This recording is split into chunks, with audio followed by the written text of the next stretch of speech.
It's nice to meet you. I'm Emma, James's new secretary. Nice to meet you.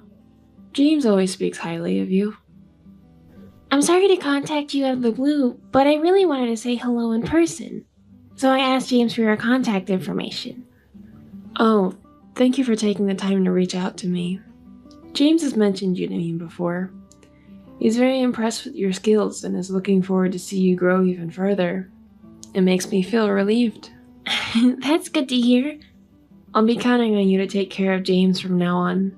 It's comforting to have someone like you by his side. Oh, not at all. By the way, miss, I heard that your name is Jessica. It's a vintage name, isn't it? How old are you, if you don't mind me asking? Huh? Is it? I'm 38 years old. What? 38 years old? Is it a name that was popular at the time?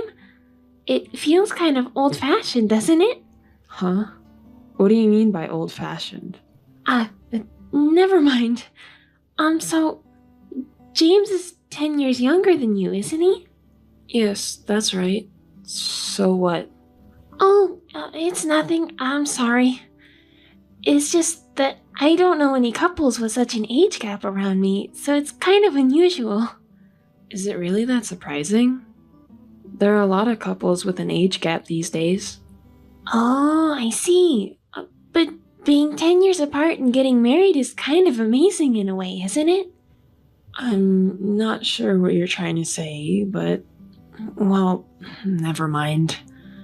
Emma, I'm counting on your support for James. Yes, sure thing. I know being a secretary can be tough, but hang in there. I think we'll have plenty of opportunities to meet from now on. If you have any problems, feel free to reach out. Thank you so much. Likewise, it's great working with you. Anyways, I'll get back to work now. Excuse me. Hello, a long time no see. Oh, hi Emma. Yesterday a friend gave me a rare souvenir, and I thought you would like to try it, so I'll give it to James to pass it on to you. Oh, how exciting. But, she actually got it from a newly opened store that's very popular among young people and is hard to get. They say you have to wait for an hour to get it. Really? Where is it? It's probably not a place you know because it's geared towards young people. It became popular after an influencer who is popular among young people introduced it on social media. Wow, it's such a famous store. I'm looking forward to trying it. Since only young people are lining up, it's hard for you to get close to it, so I thought I'll give you a piece of it as a gift. Huh? Oh, but you don't check social media, do you? I do check social media, you know. Oh, really? I thought you might be too old for that kind of thing. Age doesn't matter, you know. My friends check it too. Oh, I see. That snack looks trendy and is definitely geared towards young people. I'm worried if it will suit someone like Jessica. What do you mean? Oh, it's nothing. Don't worry about it. Age doesn't matter when it comes to good food, right? Yeah, you're right. I'm looking forward to trying it. Thank you for your kindness. Hello, it was nice to meet you today. Likewise, it was nice to meet you too. Yes, after that I went on a lunch date with my husband. Have you returned home already? I got back home a little while ago. Is everything okay? Did you have something to discuss with James? No, it has nothing to do with James. I was waiting for a chance to talk to you alone. Me? Did something happen? James not being there is better, you say. Is there anything you're worried about? I just wanted to ask you something that's been on my mind. Can I ask you about it? What is it that's been bothering you? What is it? I'm curious how someone like you with such a significant age difference met James. It's not easy to meet a man 10 years younger than you. What? What's wrong? Why are you asking such a sudden question? You just met Jessica for the first time today, right? Yes, that's right. I was really surprised when I saw you, though. Surprised? Was there something about me that surprised you? Well, you see, you're an older woman, and looks pretty average, while James is a super handsome guy with high specs. I can understand if his partner was someone really beautiful, but I just can't wrap my head around it. So I wanted to ask how you met and managed to get him. Emma, what's gotten into you? I don't understand why you're saying these things. No, I mean, don't keep repeating it like that. I just want to know how an ordinary middle-aged woman like you was able to marry James. Emma, do you realize how rude you're being? Am I being rude? I'm just saying what I honestly think, right? Well, I think everyone at the company probably thinks the same way. Did you hear someone else say that? I didn't hear it from anyone in particular, but come on, let's be real. You're just an ordinary-looking woman who's 10 years older than James. It just doesn't make sense, you know? Excuse me? I'm your boss's wife, you know. Stop being disrespectful. I'm not disrespecting you or anything. I'm just stating my opinion. You are so rude. I thought you were a more respectable person since you're a secretary. It's good to be honest, isn't it? Oh, I see now. Your family was rich, right? Your parents must have invested a lot of money into him. How do you know about my family? And my parents never invested anything into him. Are you kidding me? If it wasn't for that, he wouldn't marry an old lady like you. I don't know where you heard about my family, but you're wrong. Maybe you don't know because you just joined the company, but James built the current company from scratch on his own. His success is due to his own hard work and effort. That's why our parents didn't provide any assistance. Are you saying it's not for money? That's ridiculous! Your parents probably supported James behind the scenes. You just don't know it. I'm telling you, they didn't do that. You just refuse to believe it. Then how did you get James? He could have married someone like me, who was younger and more beautiful. What? Hey, Emma, could it be that you like James?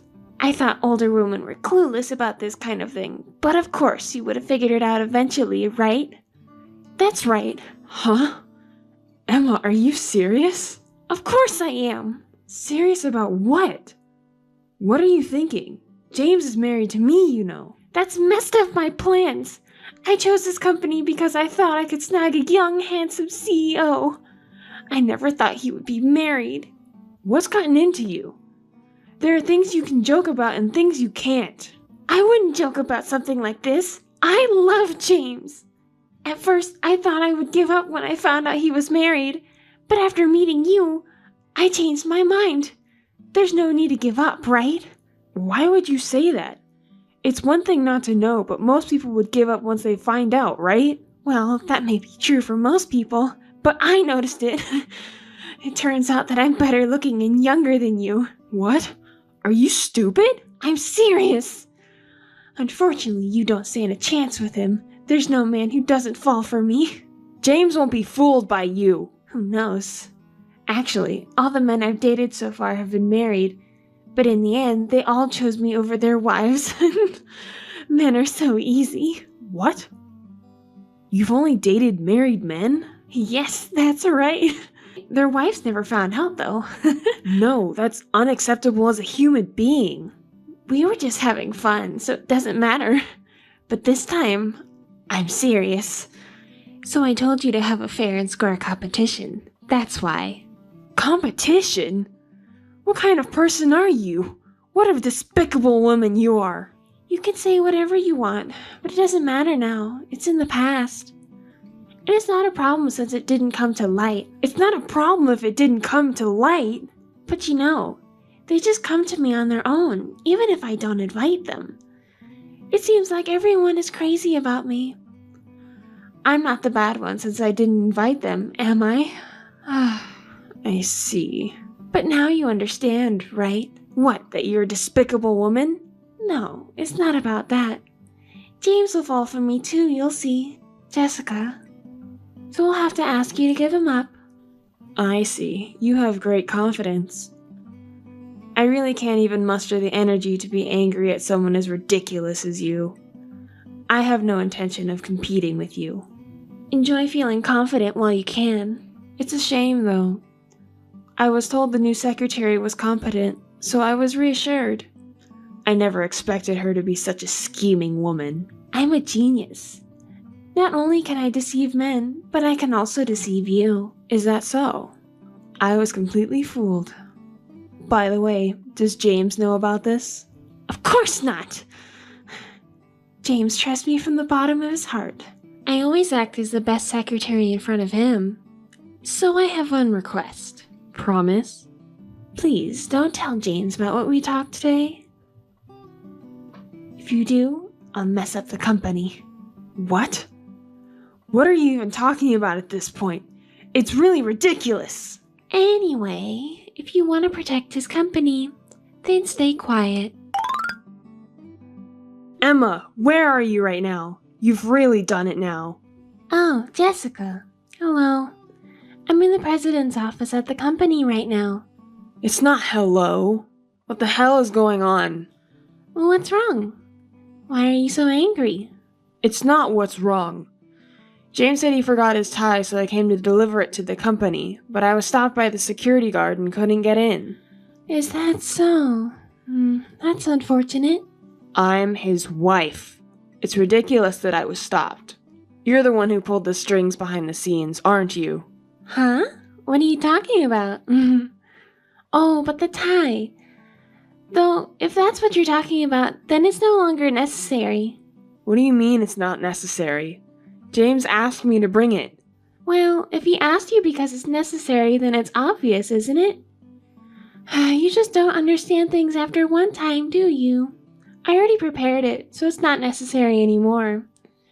The ones I chose and bought are better than the ones you choose.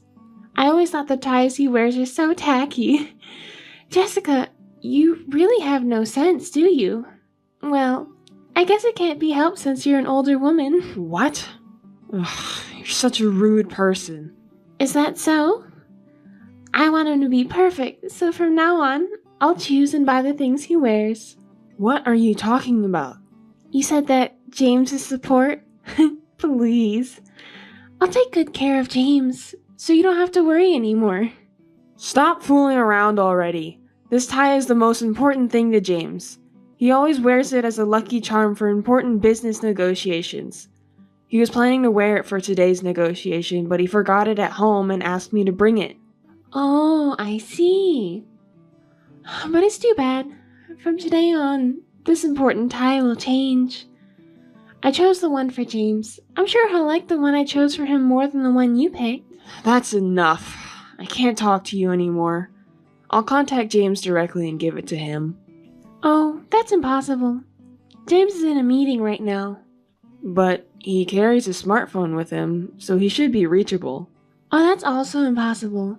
He left his phone in the president's office, so I don't think you can contact each other now. Oh, really? That's a problem. Yeah, it's too bad. But let's give up. I'll explain everything to James myself, so don't worry. Okay, I understand.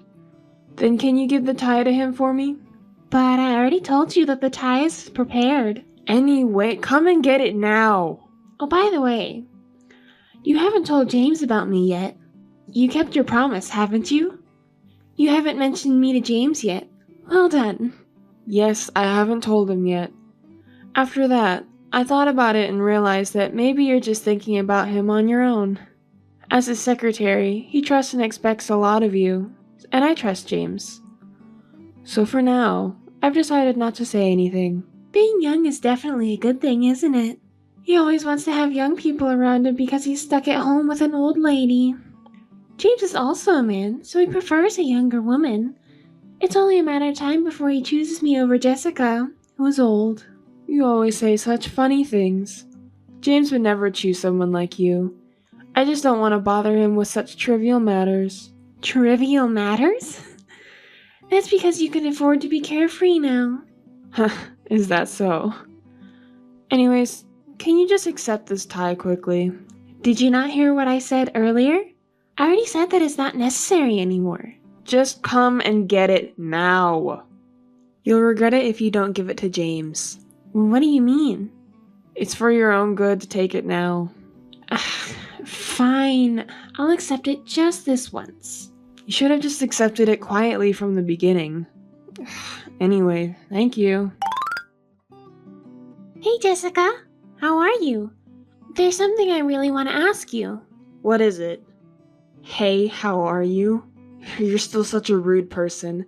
I can't believe you have the nerve to contact me like this. Oh, come on, it's no big deal. Let's be friendly with each other since we both love the same person. You're truly hopeless, you know that? I'm not even interested in listening to your nonsense. I'm not so bored that I want to listen to your nonsense. Should I just block you now? Come on, don't be so cold. Listen to me for a moment. Oh, by the way, the reason I contacted you today is because, well, I want you to break up with James right now. Huh? You always say things that make no sense. Oh, you still don't know? I started dating James. What? Why are you suddenly saying something like that? Stop saying weird things. It's true. He's head over heels for me. A young girl over an old lady like you, right? I won this competition. That's a lie. No, it's true. I understand if you don't want to believe it. I won't believe anything you say. Even if you say you don't believe me, it's the truth. James said he'll break up with you. Oh, really? I've never heard that from him. He's so kind, so he doesn't want to hurt you. If you heard that he chose someone younger than you might faint or something. Well, I thought that might be the case. But you never know when he'll tell you if you wait, right? That's why I contacted you instead. You feel frustrated that he might be stolen by a younger me, but don't you want James, who you love, to be happy? Sorry, I can't help laughing about how ridiculous this all sounds. What's so funny about it? I want to be with James right now. Oh, I see. I'm the type to act quickly once you've made a decision. That's why I can't wait so long and want to break up soon, right? But that's just impossible. There's no way James would betray me. You're so full of confidence, even though you're an old lady. Well, that's right. Do you know why James chose me? There's no reason, really. He just happened to choose you, who happened to be there at the right time. He was too busy with work and didn't have any opportunities to meet anyone else. Poor James. You say you're dating him, but you don't know anything about him, do you? Are you really dating him? What the heck? Don't keep me in suspense. Just tell me already. Hey, have you ever asked James what type of girl he likes? Of course. Men like younger and prettier women over older women, don't they? You really don't know, do you? Maybe the men around you have been like that too. Well then, shall I tell you? Just say it already. Well, you see, James has certain conditions for the person he falls in love with. What? Conditions? Yeah, there are conditions. It's like, he likes women who are 10 or 20 years older than him. What? That's impossible. It's true. He's always had a thing for older women. That's why he chose me, 10 years older, to marry. That's a lie. James is just being considerate of you. An older woman. You're just trying to convince yourself of that. It's definitely true. It's too bad. He talked about his preference for older women, and even his parents have mentioned it. Apparently, he also dated someone much older than him before me. So it's true. You're lying. Stop saying nonsense. You're trying to break up James and me. I won't be fooled. So, I'm saying that it's true. Why don't you ask him and confirm it? You're dating him, aren't you? That's right. He chose me, so it's definitely the lie that he likes old ladies. It would be shocking to find out that the person you love likes someone completely opposite from you. Well, that's why I realized that what you're saying is a lie. Shut up! You damn old hag! Your true nature as a nasty woman is finally coming out. That's why, unfortunately, just give up. You lost this battle. It's definitely a lie. Well, don't be so down. It can't be helped. I won't believe it, no matter what. There's no way an old lady like you can beat a young me. I understand how you feel. You were so confident that you'd win, and it's hard to accept the truth. Oh, it wasn't supposed to be like this. I know you're feeling down right now, but there's something that's been on my mind a bit too. What is it? I heard that you're good at your job, but I can't help wondering if everything about your career and credentials is a lie. What? Why would you say that all of a sudden? It's not relevant now. It's just that I've been thinking about it for a while now. As a secretary, you don't seem to have any manners, the way you talk to the boss's wife, and the way you mix work with your private life. Are you sure you have the qualifications necessary to be a secretary? What? That is, I don't need to be polite to you just because you're James's wife and I like James. That's all there is to it. Oh, really? Poor thing. You probably didn't know this, but let me tell you. What now? Is there something else? Before I got married, I was the head of the secretariat of a top-notch company, so I can sort of tell if you have the qualifications to be a secretary or not. I'm the kind of person who wants to get to the bottom of things once I'm interested. So I contacted the personnel department to check your resume. And guess. What? I found out that the resume you submitted during the interview is missing. Really? That's too bad. Well, I have a pretty good idea who did it. What? Are you doubting me? I didn't say anything like that. What are you getting so worked up about? No, I'm not getting worked up or anything. Oh, I know. The HR department should have the resume saved as data. You should check with them. But it's really suspicious that they would dispose of the resume like that. The HR department has the data? Yes, they do. Is there something you're worried about them finding? No, not really. It's okay even if they see it. That's true. But I just don't like the idea of having my privacy invaded. But you mix your work and personal life together anyways. You're just saying that because you don't want to be looked into. Even though I said it wouldn't be a problem if I were to be, it's just that I don't like the idea of being investigated. Well, you just have to make sure you're not seen, right? What are you planning to do? Oh, come on. It's obvious, isn't it? If I seduce the guy in the HR department, he'll tell me anything I want to know.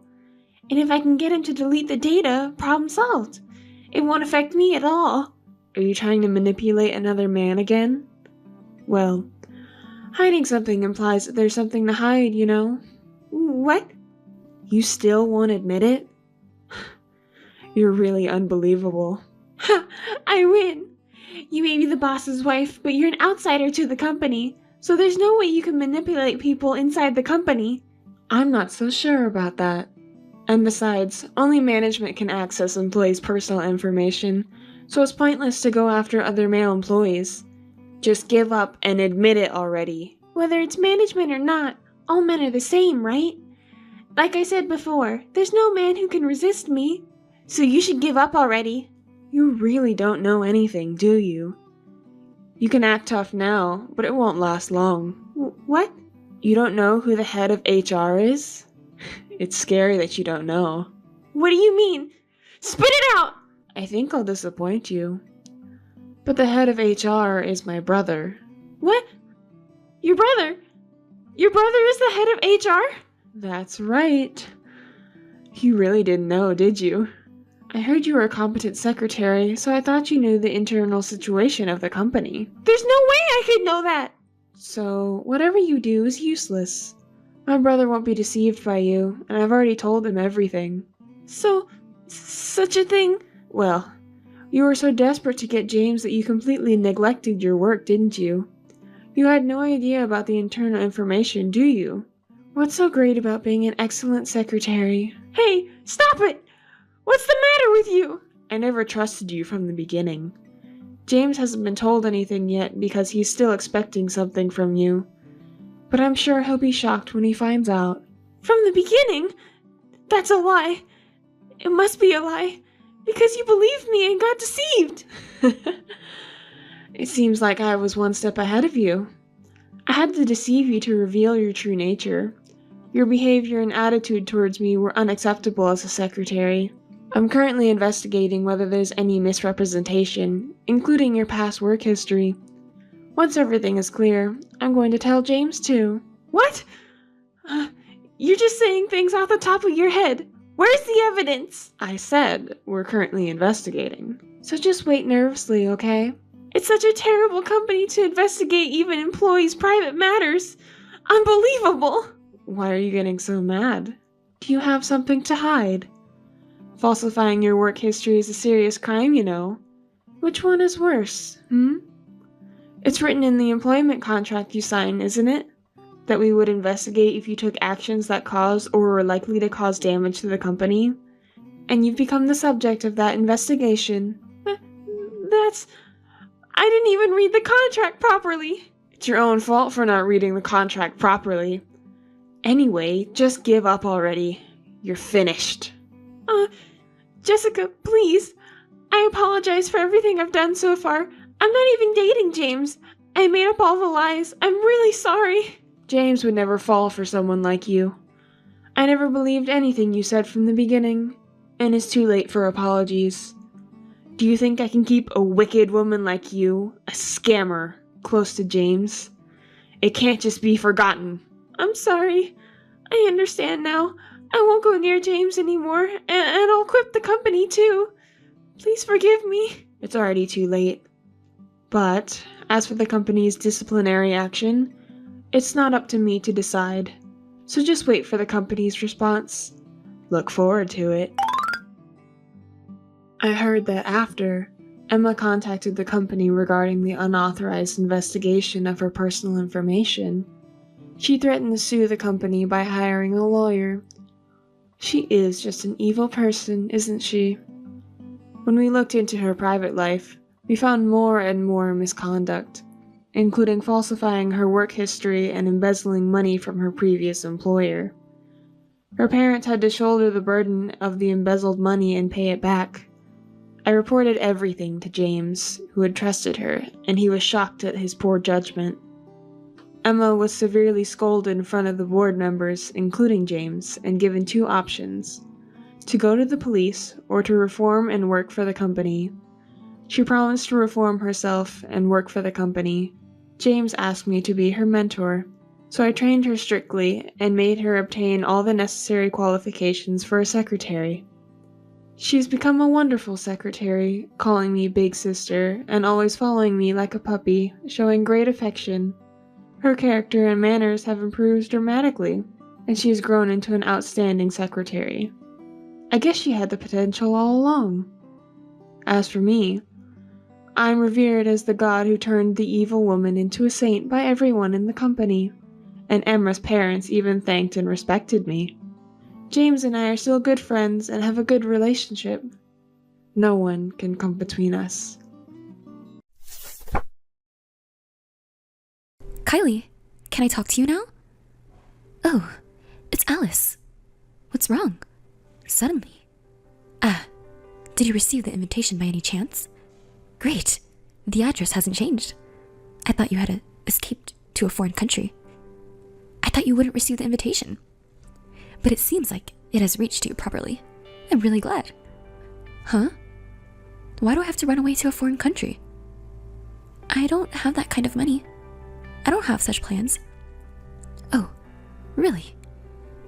If it were me, I would want to do something like that. Don't compare me to you. That's a pretty cold way to talk. We're friends, so let's get along, okay? Right? What friends? You actually don't want me to come, do you?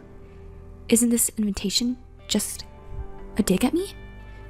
How cruel to use an invitation as a dig. I just genuinely wanted you to come, because, you know, isn't it ridiculous? To be invited to the wedding of the person who stole your lover? It's so pathetic, isn't it? It suits you perfectly. See, it's not a dig after all. But just so you know, I'm not planning on going to the wedding. And I don't have any feelings left for that guy. So don't worry. Oh really? Surprisingly, you seem to be taking it lightly. Did you not love him that much? Poor guy. Of course you would rather marry someone who's not as cold as you.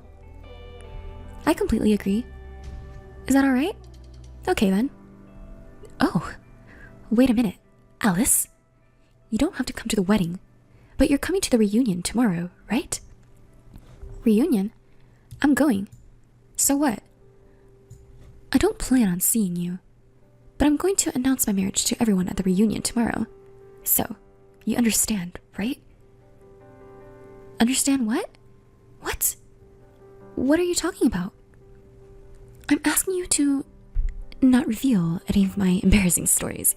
It's fine if you want to wallow in self-pity and portray yourself as a miserable woman, but I don't want to be involved in that.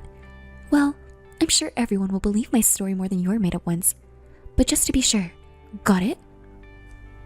Sure. I already told you that I'm not interested in you, and I don't want to have anything to do with you. I won't bother talking about you anymore. Really? Don't even think about revenge, okay? It's a nuisance. I don't want to deal with that kind of hassle. Besides, I already told you earlier, right? I don't have any lingering feelings for him. I just want him to get married and disappear somewhere. You're such a cold woman. That's why you can't get a guy, right? Should I introduce you to a good man next time? I know several guys who think any woman will do. Thanks for your concern, but I'm fine. Is that so? I hear being single is lonely for women. You should hurry up and get married for your retirement. Well then, bye. Hey, Alice, what's with you? You said you wouldn't seek revenge on me, but you're the one making veiled attacks. What? Why are you suddenly contacting me? When did I make a veiled attack on you? At today's reunion. Why were you cuddling with the classmate I idolized? The classmate I idolized? Who are you talking about? Stop playing dumb. You know I tried to approach him multiple times in school, right? You knew that, and yet you cuddled with him right in front of me. You really have a nasty personality. That's why you can't keep a man around. So, what's your point? I was just talking and reminiscing with everyone. I just talked with various people, that's all. Who are you talking about? About Harrison. Harrison? I was indeed talking to him, but it was Harrison who approached me. I didn't initiate the conversation. Don't lie. A perfect guy like him would never be interested in a miserable woman like you. What kind of trick did you use? I said I didn't start the conversation.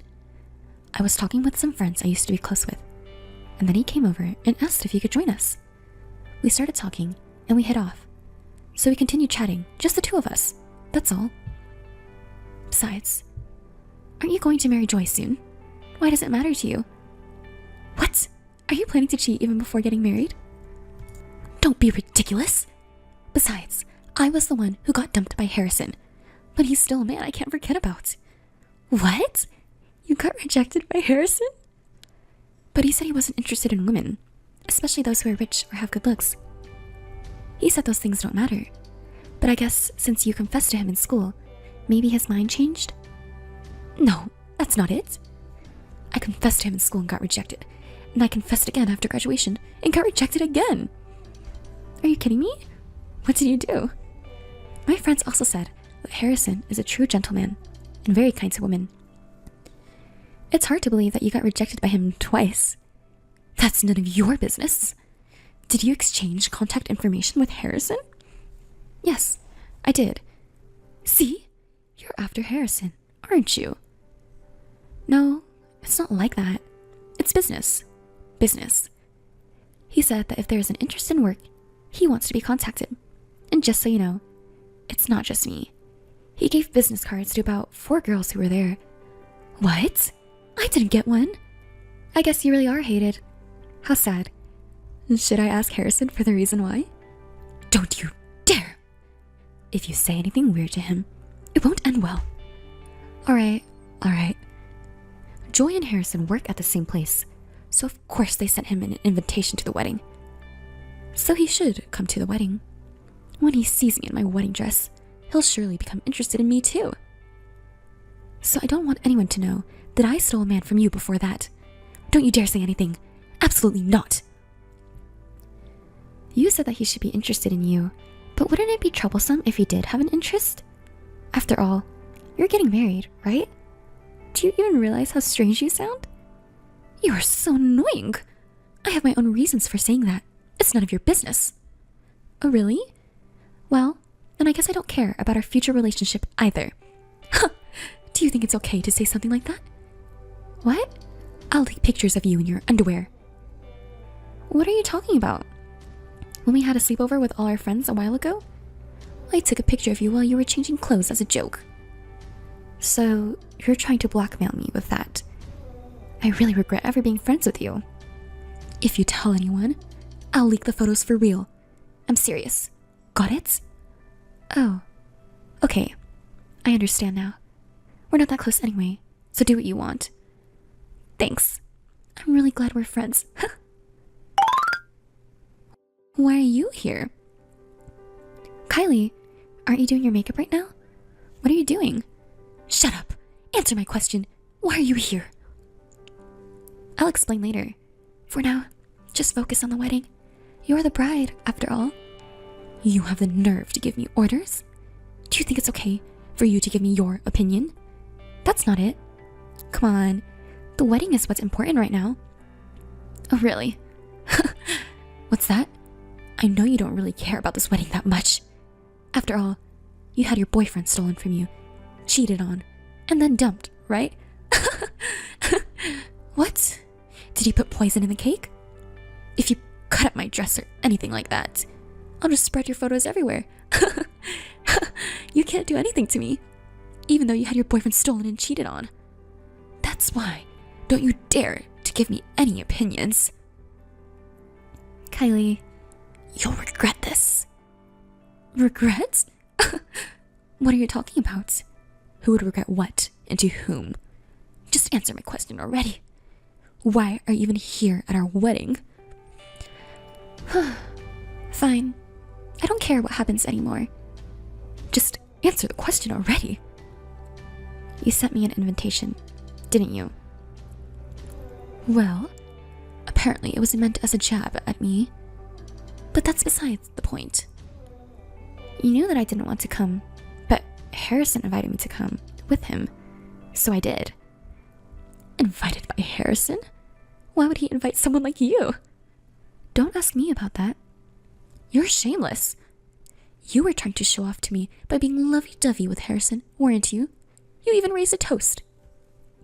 And when the crackers went off earlier, you pretended to be surprised and touched Harrison, didn't you? Do you really think you can win Harrison over like that? That was just because I was genuinely surprised. I never thought it would make such a loud noise. You misunderstood. Okay. You know that I still have feelings for Harrison, don't you? I told you at the reunion, didn't I? Yes, you said it. Don't you know that if you annoy the bride, the wedding will be ruined?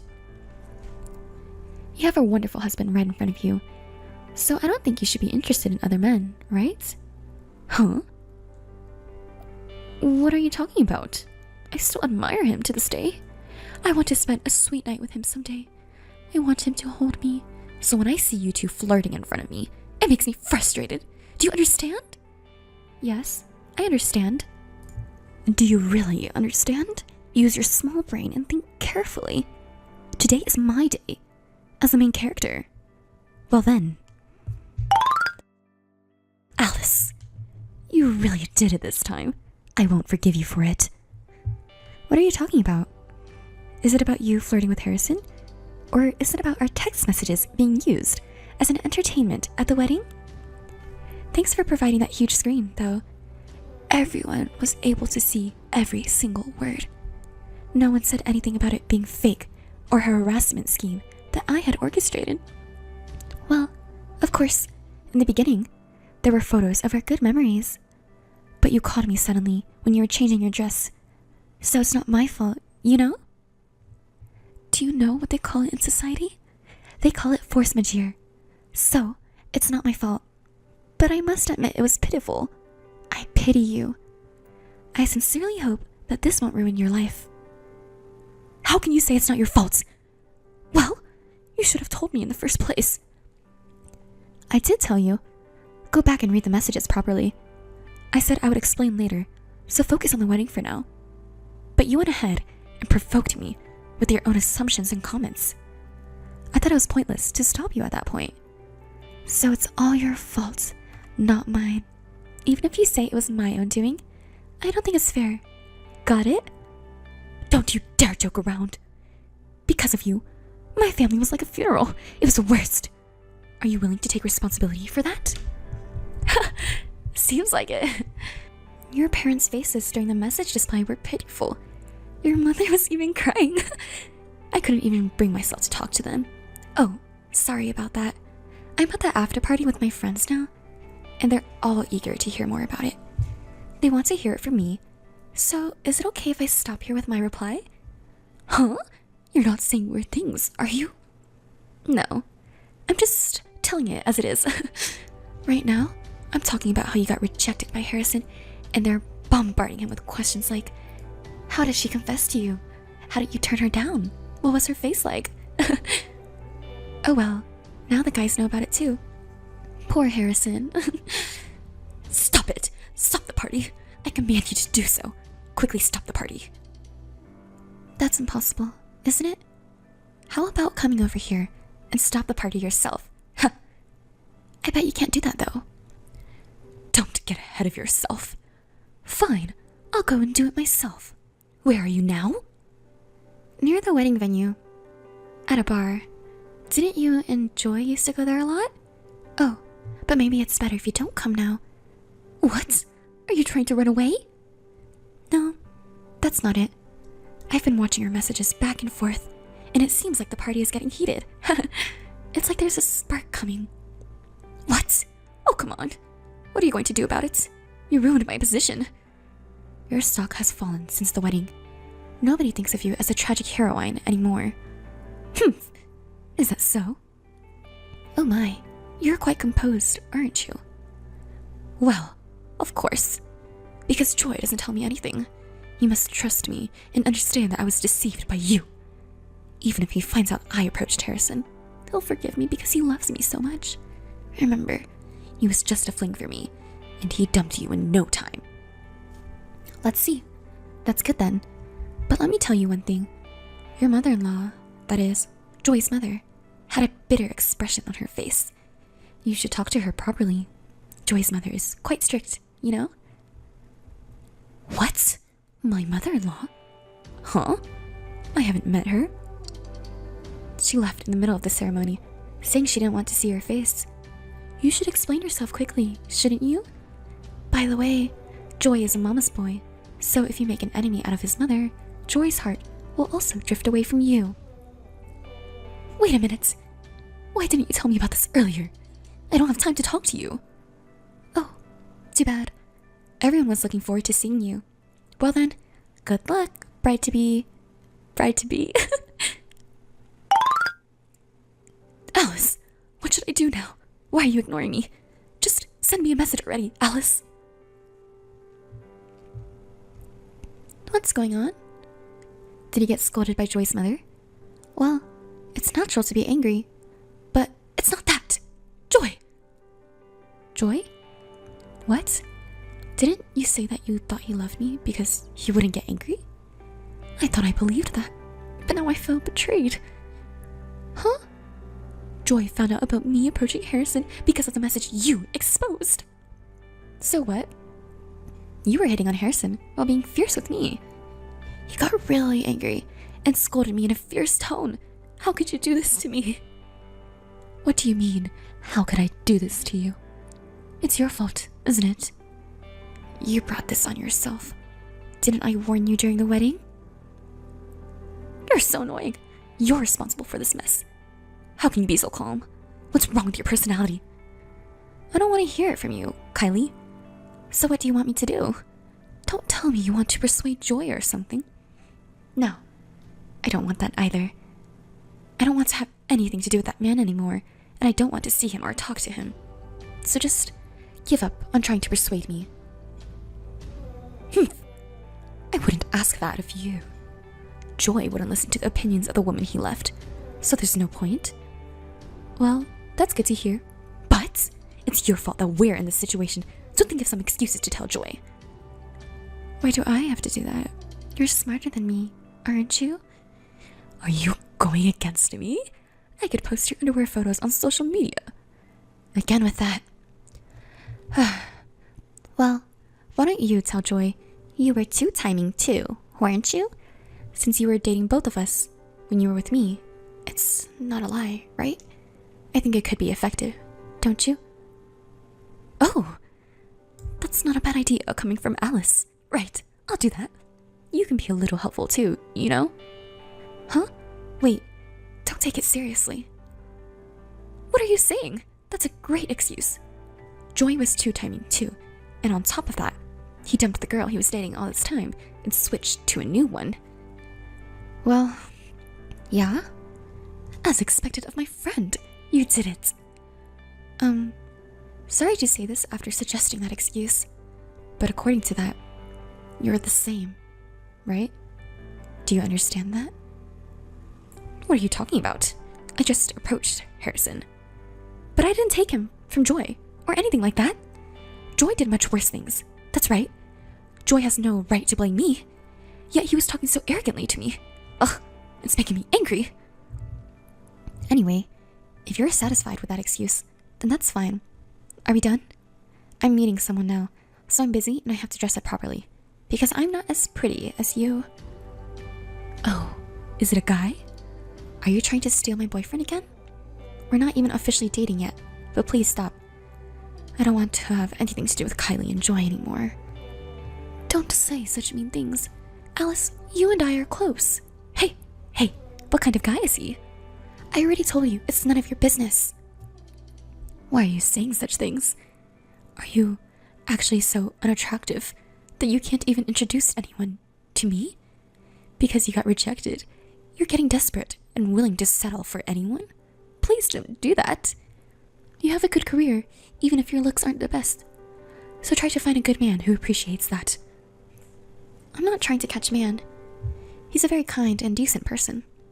He just asked me out to dinner, and I don't know what will happen from there. Well, the men who are interested in you must be of low quality, right? Well, good luck trying. Okay, I'll give it a try. Well, I'll do my best. Can you stop dragging me into your drama with you and Joy? I want to find my own happiness, and I can't do that if I'm caught up in your problems. Huh? Why not? Are you saying that seriously? I want to go and find my own happiness, that's all. I will be happy if I have to deal with all your problems. Well, how about if you marry an ugly guy? Then I can come to the wedding, and I'll even show your lingerie photos as entertainment. Of course, I'll say it was an accident. But seriously, I'm sorry. I got ahead of myself. Who knows if you'll even get married, right? Sorry about that. Please stop involving me in your problems. I beg you. I don't want to be part of it anymore. I refuse. As long as I have those photos of you in your underwear, I can make you my slave, right? What? Well then, see you around, okay? Hey, Kylie? Kylie! Alice, please help me. I don't know what to do. Please, we're friends, right? Hey, are you listening? Don't ignore me. Alice! What's going on? I'm busy right now. It doesn't matter if you're busy or not. I'm asking for your help. Are you going against me? What's wrong? I'll listen to you. Because of your revelation at the wedding, not only Joy's parents, but also my mom and dad called me a promiscuous daughter. Joy's parents were also really angry because I took it seriously. They say they can't trust me anymore and won't even let me into their house. Even when I tried to explain, they said, "Everything you say sounds like a lie, so we don't even want to listen," and kicked me out. What are you going to do about this? Isn't it natural? You should be honest and apologize by saying that everything you said is true and sorry. Isn't that better than lying? No way. Don't you understand that if I do that, I'll be ruined? It's too late now. But you should have just apologized honestly from the beginning. So, I'm saying I absolutely hate it, right? It's not just my family, you know? It's also affecting my work. Work? Oh, there were a few people from your company there, too. And what's the matter? The message from that wedding is also circulating at my work. Someone was filming it. Almost everyone who was at the wedding was filming it. What? Why didn't you stop them? How could I stop them? We were exchanging messages, and in the beginning, we showed some old photos as a side event. Everyone was touched at first, you know? You're the one who ruined it, didn't you? Don't come up with excuses now. Because of that message circulating in the company, my married friends are saying things like, I'm worried you'll tempt my husband, and they're avoiding me more and more. It's humiliating to have to eat lunch alone. It's fine, isn't it? You can enjoy a peaceful lunch alone. I don't want that. It'll make me look like an unpopular and boring person to those around me. Isn't it better than being a despicable woman who stole someone else's man? And even the section chief and the department manager, who used to flatter me so much, have started treating me coldly. Yesterday, when I was just 10 minutes late, he got angry in front of everyone. Isn't that terrible? Well, even if you're only 10 minutes late, you're still late, right? I think it's only natural to get scolded. On the contrary, I'm surprised you haven't been scolded until now. Even the male employees who used to hit on me don't even try to get close to me anymore. Maybe because they're worried about what others might think. I'm standing out at work for all the wrong reasons. I'm being left to work alone, which is pitiful, don't you think? Working alone? Isn't your job clerical work? Isn't that something you should do alone? You can concentrate and work efficiently alone, can't you? No way! I want to be pampered! I want to be at the center of attention. But everyone is avoiding me like a sore thumb. And it's all because of you! So why are you blaming me for it? It's all because of your actions, isn't it? If you hadn't texted me during the wedding, this wouldn't have happened. And at work too. You've been selfish so far. But why don't you try to work hard now? You haven't been fired yet, have you? The company is still kind to you. Be grateful and focus on your work. Why are you acting so high and mighty? That company was a well-known major company, you know? Did you get a job there just for that reason? Honestly, why did they hire someone like you? That's not all. I was teased by single male colleagues. They said things like, want to be hugged by me too? They think I'm an easy woman. They're really the worst. Well, I guess it's understandable that they think that way. After all, you stole your friend's man and even went as far as marrying him. If things get dangerous, you should turn to the police or something. Don't rely on me for help. What? If I do that, I'll just become more of a laughingstock. How about asking for Joy's help then? No way! People from Joy's company were also at that wedding, you know? And the thing with Line was even a topic of conversation at work. Joy was really angry about it. Isn't that because you also said that he dumped the other woman to be with you? And then you stopped contacting me, so I thought you made up. But that wasn't the case, was it? He admitted to due timing, but then started making excuses like, I changed my mind and decided to be faithful if it's about marriage. That's just a meaningless excuse, so the fight continued. Well, I guess that's what's expected to happen. Joy is apparently getting criticized by his superiors and colleagues at work too. They're saying things like, because of your promiscuous behavior, I'm being embarrassed as well. Joy keeps talking about the same thing over and over again. Even though I'm going through a hard time, he just keeps looking like he's the only one who's having a tough time. If it turned out that the woman he chose while he was two-timing was also making advances toward other men, I think anyone would be shocked, don't you? Joy was always someone who was kind to himself and strict with others. So it's really the worst. Well, it's probably just a temporary topic of conversation. And since you're also earning money from Joy's job, why don't you just quit if you don't like the company? No way! I told you earlier, the company has a famous name, the location is good, and the office is clean, so I like it. Oh, I see. Why don't you just wait for the topic to die down? Everyone else is probably busy, so they won't be thinking about it for very long. Wait for the topic to die down? Yes, that's a good idea. What? It's simple. If there's a more interesting topic than this one, everyone will be interested in that instead, and they'll forget about what I did. Do you really think it'll be that easy? Actually, I have an interesting topic. An interesting topic? Yes. I'll spread rumors about your underwear and distract everyone from our current topic. That way, I can protect my position and stay at the company, and Joy will surely forgive me. I wouldn't recommend that. What? Are you trying to give me orders now? No, I'm just giving you advice. Advice? What kind of advice? You can spread photos of me in my underwear if you want, but the recordings and messages where you threaten me are still there, you know? In other words, it would be immediately cleared that you were the one who leaked my pictures, which only you and I have. And I have no intention of deleting the messages. They will remain as solid evidence.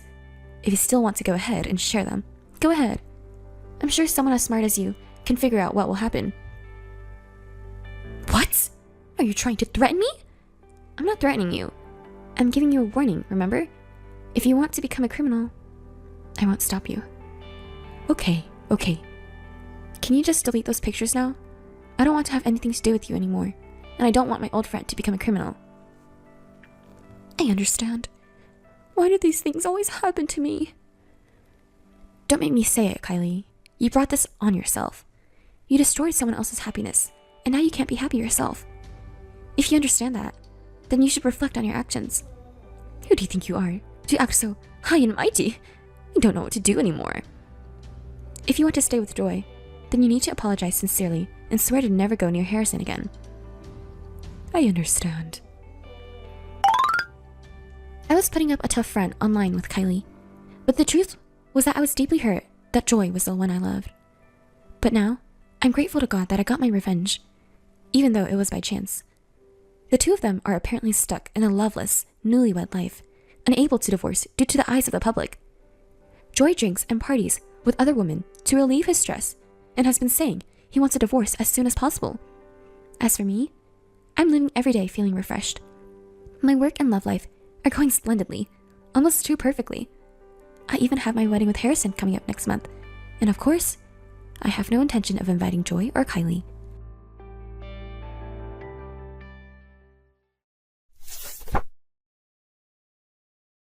Hey, Maureen! Answer me, Maureen! Yes, Bill, what's up? You're so slow to reply. Where are you right now, and what are you doing? I'm at a cafe with a friend. What? You've got to be kidding me. At a cafe? What are you doing there? Well, taking a break. It's a new cafe in the neighborhood. My friend invited me.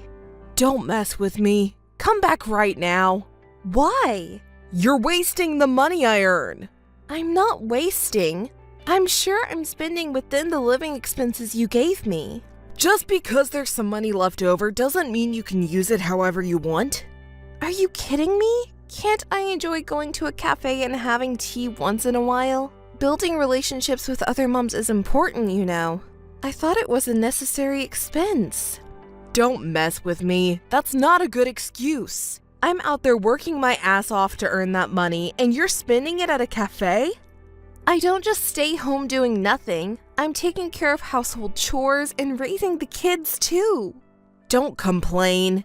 You don't make any money. You just drink instant coffee at home. What's wrong with having some cheesecake at a cafe?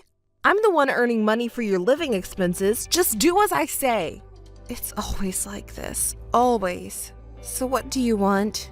I decided to live with my parents. What? Why? Why would you do something like that? Shut up. It's decided already. Where did that come from? You didn't tell me anything about such an important decision. Well, I never asked for your advice in the first place. Why would I, who earns the money, ask you, the one I support? Just shut up and do as I say. It would have been nice if we could have discussed such an important matter. It affects my life too, you know, living with your parents. Does that mean I'll have to take care of the child and your parents too? Well, that might be the case. Anyway, it's decided. Why didn't you tell me before you made a decision? Don't always make decisions on your own. Hey, Bill! Hey, answer me! It's always like this. What a difficult person. Hey, Bill, do you have a moment? What's up? I'm busy, so make it quick. It's about your mother. Taking care of her is really tough. I need you to help out a little too. Honestly, I've reached my limit. We're living together, so you should take care of her. It's impossible for me. Parenting, housework, caregiving, do you even understand the situation? I understand. No, you don't. You leave all the child rearing and caregiving to me without lifting a finger to help, right? Stop complaining. What's your problem? Your mother has a bad back and weakened muscles. So that's why you should take care of her, right? Don't say it so casually. She needs assistance just to go from the bed to the toilet or the living room. It's every day, and now my back hurts too. Your father helps when he's around, but he's also old now and he's still working. So I have to accompany her during the day. I've reached my limit, physically and mentally. Please help me out a little too. Did we talk about getting a caregiver? Wasn't that the plan? I don't want to make your mother be taken care of by a stranger. We've had caregivers come before, but if your mother says she doesn't want them, we can't force her. So your father and I have been taking care of her by ourselves. I'm at my limit. Could you at least try to convince your mother to accept a caregiver? Do you think I don't understand that? What do you mean? It's because of this situation that we ended up living together, you know. You knew about it? Well, it wouldn't hurt if you could help a little. I work and make money. Housework and caregiving is the wife's job, you know. Can't you even handle that much when you're being supported? You accepted living together knowing this would happen, right? So what? It's fine. I won't oppose your decision. But at least on your days off or after work, can you help with caregiving? No, that's impossible. It will affect my work. Have you seen me taking time off recently? I have a huge workload and I have to work on holidays. You didn't even take parental leave. Can't you take caregiver leave? Shall I try asking the company for help? Don't do something embarrassing. Even if you say that, your father is taking care of your mother while working, right? You're younger and stronger, so I want you to help. My father wants to do it, right? Not because he wants to, he's doing it because he has no choice. Please, just help a little bit. I can't. You married into my family, so can't you understand and accept it? It would be nice if you could at least consider it. Oh, I'm busy with work. Gotta go. Wait! We're not done talking yet. It's always about your convenience. Bill, it's urgent. Your mother collapsed and was taken to the emergency room. I need you to come to the hospital right away. What? I'm in the middle of work right now. Can't you handle it over there? The doctor says she's in critical condition. It's an emergency. Please leave work and come right away. What? My mother? That can't be true. She was just talking fine the other day. Are you serious? Can you come right away? Well, no, I can't. What? It's a matter of life and death. If you miss this opportunity, you may never be able to talk to her again. Please, I'm begging you. If I explain the situation, your boss will understand. It's your own parents' life that's at risk. Just a moment. I'll try asking. I'm sorry, it's still a no. Give up. Give up? Even though your own mother may die, and yet you prioritize work? It's not right as a human being. I didn't intend to marry someone like that. Try leaving early and see if I get fired. Fired? That's impossible. Your own parent is in critical condition. If you explain it properly, they will understand, right? If it's better for me or your father to talk to the company... No. If I do that, I'll lose my job. My company is quite exploitive in some ways. What will my boss say? How are we gonna live if I lose my job? My father can't support us all. Is there really a risk of being fired for such a reason? I don't know much about your company, but anyway, please come to the hospital. It's the last chance to talk to your mother. Yeah. There's no time to hesitate or think. Even if you can't leave work early, please come straight to the hospital without working overtime, okay? Please, I'm begging you. Hey, Bill. It's already 7 o'clock. What are you doing? Work is supposed to be until 6, right? You should be arriving soon, right? Bill, where are you now? When are you planning to arrive here? There's no response. I'm getting worried. Oh well, I'll try contacting the company directly. I know you wouldn't like it, but if your family appeals, they might approve your leave. I'll try negotiating. When I called the company, they said you've already left. What's going on? Where are you right now? If you've already left, that means you're on your way here, right? I'll wait a little longer. Hurry up! Bill! Bill! What are you doing and where are you? I've been trying to contact you so many times, but I can't reach you. What's happening? Your mother, she passed away. She wanted to see you. Your father and our son were there when she passed away. We all said goodbye to her. Even if you're busy with work, how could you not come at a time like this? It's not too late even now. Please, I'm begging you, come to the hospital.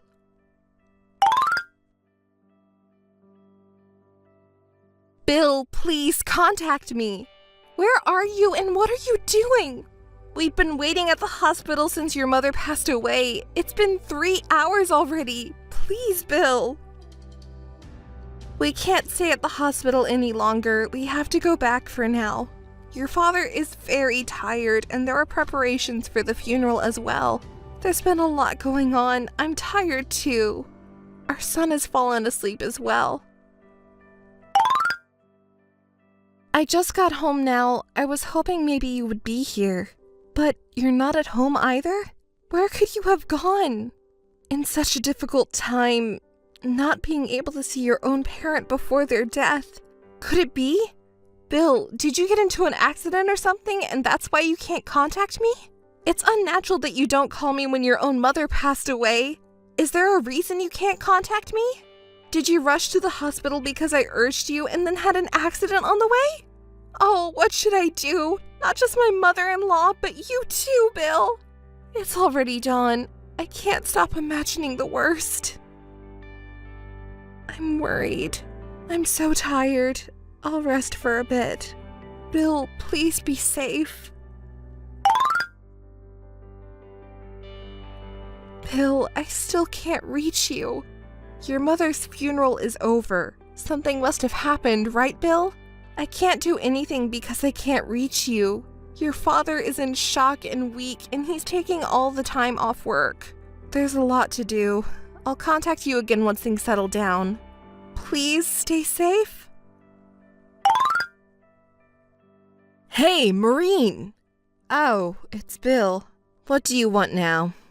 What do I want, you say? Explain what's going on. Shut up. I have nothing to explain to you. Did you say shut up? There's plenty for you to explain. First of all, what happened to my family's house? Why is it now an empty lot? And where the hell are you and our son? What about my parents, my mother and father?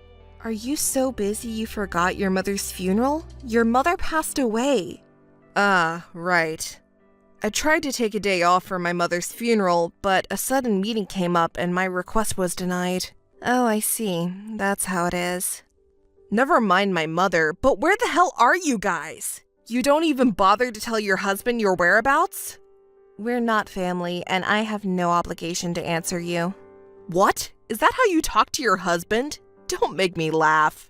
You're the one who's joking. You didn't even bother to attend your own mother's funeral, frolicking around with some other woman like you're having the time of your life, without any word for a year. Don't you dare call yourself a husband now. Who do you think you are? You have no shame. What are you talking about? What the hell are you talking about? What's with the pretending? I know all about it, so don't bother. I have no idea what you're talking about, so explain it. Fine, I'll tell you. It was that day 1 year ago, on the day of my mother-in-law's funeral. I was really worried about you and your father. I thought you might have had an accident on the way to the hospital. After the funeral, when things had settled down a bit, I contacted your company and talked to your boss. Talk to my boss? Don't go sticking your nose in things. I was worried at that time. I talked to your boss and I was surprised. They said you were at work every day and there was no noticeable change. They said you were going to call me back from your cell phone and that you refused to use the company's phone. Well, of course. Then why didn't you call me back? Do you have any idea how worried I was and how many times I called you? I sent you a message saying I can't come back due to a sudden business trip. Wasn't that enough? Just that one message? And it was a month after your mother's funeral. Do you think that's convincing? That's because I was busy with work. It wasn't just a business trip. A housewife like you wouldn't understand anything about work. What a bunch of lies. Your behavior was clearly suspicious. What are you talking about?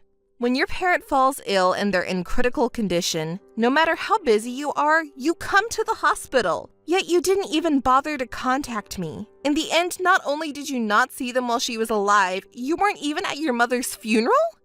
Well, you weren't in any accidents or troubles, and you've been going to work as usual. I discussed it with your father and decided to request an investigation. What? What do you mean by investigation? He happened to know someone who specializes in conducting background investigations, like a detective or something. It was convenient, so I asked that person for help. What? What are you doing?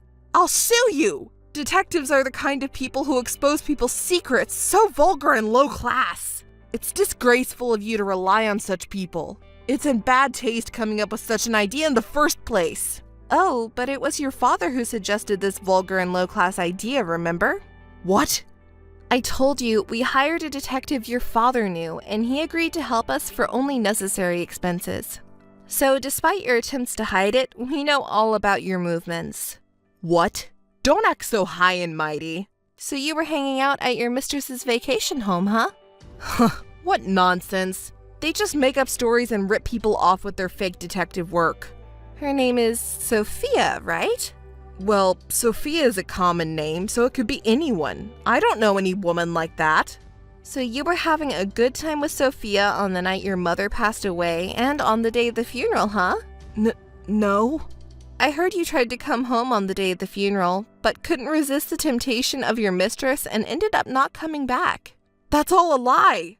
Sophia's testimony. She proudly told me all about it. She said she was meeting you at the vacation home even though she has a husband and kids of her own. Apparently, her husband is very wealthy. I don't know how attractive she is, but she must have spoiled you, skipping your own mother's funeral for that. And you lied to your company, too. I don't know. What are you talking about? Saying that you were having a fight with me and you were keeping your distance, ignoring my calls on purpose. Your boss probably never thought you were actually commuting from your mistress's place, so he was fooled too, huh? Dishonest people sure are good at lying. Why are you messing around? Are you underestimating me? Hiring a detective to invade your husband's privacy. How petty can you be? I'm appalled. You're the one who created the situation, aren't you? If you had at least said goodbye to your mother, I wouldn't have gone this far, and neither would your father. If it was just a simple affair, your father wouldn't have gone to such extremes. I'm sure I may not have forgiven you. You've gone too far.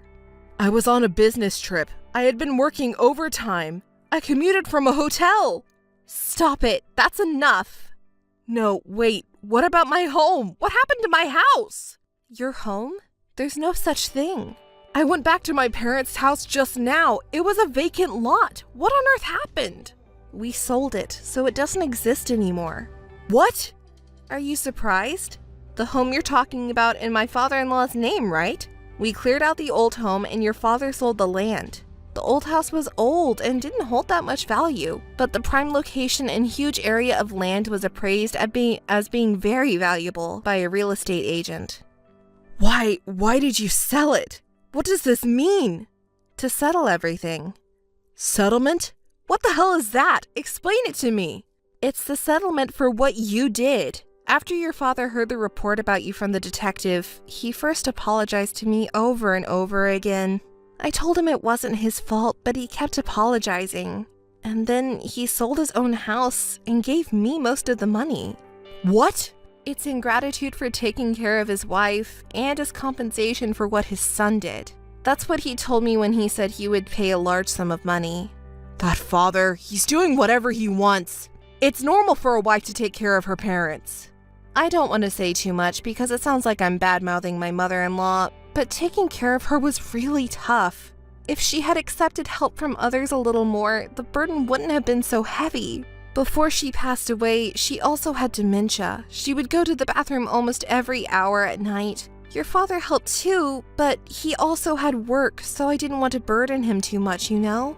so I really had no time to sleep. I told you, but you didn't do anything. You said you were working even on holidays, but from that time on, were you staying at your lover's vacation home all the time? Enough already. Where did he go? Who are you talking about? Obviously, I'm talking about my dad. Tell me, you know where he is, right? He said he was cutting ties with his son and moved to a new place. I also moved out with the money my father gave me. I'm living happily with my son. We won't meet ever again. Tell me, where are you and my father? We promised each other not to tell anyone where we are. Our whereabouts is a secret. A secret? Are you kidding me? Enough. Just let me see my son. Technically, we're still married, and as a father, I have a right to see him. Are you serious? How funny. Have you forgotten what you did? What? What did I do? Could it be? 1 month after your mother's funeral, on the day you sent me the only message I received from you. Do you remember? Oh, I replied properly. As a husband, as a family, it was only natural for me to do what I did. Do you remember my reply at the time? What was it? If you continue to neglect our family like this, we'll get a divorce, you know. And so I sent the divorce papers. Oh, come to think of it. Do you remember what you did? At first, it was meant to be a threat. Honestly, I thought if I sent the divorce papers, you would come back, so I sent them, but... Well, the fact that it was sent to my company's address made me angry too. It couldn't be helped since I didn't know where you were. At that time, I thought it was retaliation. Retaliation? Yes, it was retaliation. But you signed the divorce papers and sent them back, right? I submitted them to the city hall the next day. The divorce was finalized. You abandoned your position as a husband and father. At that moment, I completely lost my patience with you. When I reported it to your father, he seemed to share the same opinion. He decided to cut ties. Really? My father? What about my mother? If she were the kind mother I remember, she might forgive me. Perhaps it doesn't feel real because you didn't attend the funeral? Your mother passed away while you were playing around with your mistress. My mother. What have I done? I'm sorry, Mother. Father. Maureen, I apologize to you too. It's too late now. But you've been good to me all this time, haven't you? Please, I'm sorry. I apologize. I want you to forgive me. I really did something terrible to you, and to my father and mother too. I apologize and I want to remarry. I'm sorry, but I don't intend to forgive you. You did something you shouldn't have done. You try to behave modestly, but we can't go back. Be good to Sophia. Actually, I broke up with Sophia, so I've reflected on my actions. Please forgive me. I'm sorry for that. You felt bad for your family and went back home to find nothing. That's why you contacted me? Are you willing to remarry? Like I said before, I have no intention of forgiving you. Do you think you might change your mind? No, I don't. You're taking advantage of my modest attitude. If the divorce is finalized, I have no obligation to support you and our son. I'll make sure to get back the living expenses during that time. I haven't received any living expenses from you. Huh? Don't mess with me. My salary has been deposited every month. You've been using that money to live, right? No, I haven't received any money from your bank account since the divorce was finalized. You didn't bother to check on that until now? Your wealthy lover must have been indulging you in luxury, huh? I see now why you prioritized your lover over your mother's funeral. That doesn't matter. If we're getting divorced, there are plenty of things we can discuss. If you neglect this, you'll end up losing out. Let's meet and talk once more. About child support and compensation. I don't need them. What? There's no way you don't need them, considering how much it costs to raise a child. I've received more than enough from your father. The amount you can get from selling your family's house is probably nothing compared to it. Or will it be enough to support our son? I've received more than you think. But more than that, I don't want to see you ever again. So that's it for us. Goodbye. Hey, wait. Don't contact me again. It's just a waste of time for both of us. I'm deleting your contact information. Since then, I haven't had any contact with him. Even if I wanted to, I couldn't because we don't know each other's whereabouts. I have a good relationship with my father-in-law. I hear about his well-being, and occasionally he meets our son. My father-in-law is a good person and smart too. He seems to be managing well with the help of people around him. He's crazy about his grandson and buys him lots of toys every time we meet. I'm happy about it. And about Bill, honestly, I don't care about him and don't want to know anything about him. But my father-in-law seems to be curious, so he had a detective investigate. The conclusion is quite funny. His mistress, was her name Sophia? Her husband found out and it turned into a big mess. Bill said he broke up with his mistress, but in reality, it seems he ran away. When the husband found out about her infidelity, he got furious. He was quite upset. He seems to be the president of a big company, and he can be scary when angry. He found out that Sophia was using the villa for Bill and spending money like water, and now it's turned into a legal issue. It seems the blame is being placed on Bill because Sophia can't take responsibility. So Bill fled to his parents' house and then came running back to me. Did he think he could get help from me? After neglecting our family for a whole year, he suddenly wants to come back because things got tough. That's too bad, isn't it? I can't help but laugh when I imagine him being chased by Sophia and her husband, and he's desperately running away. It's hilarious.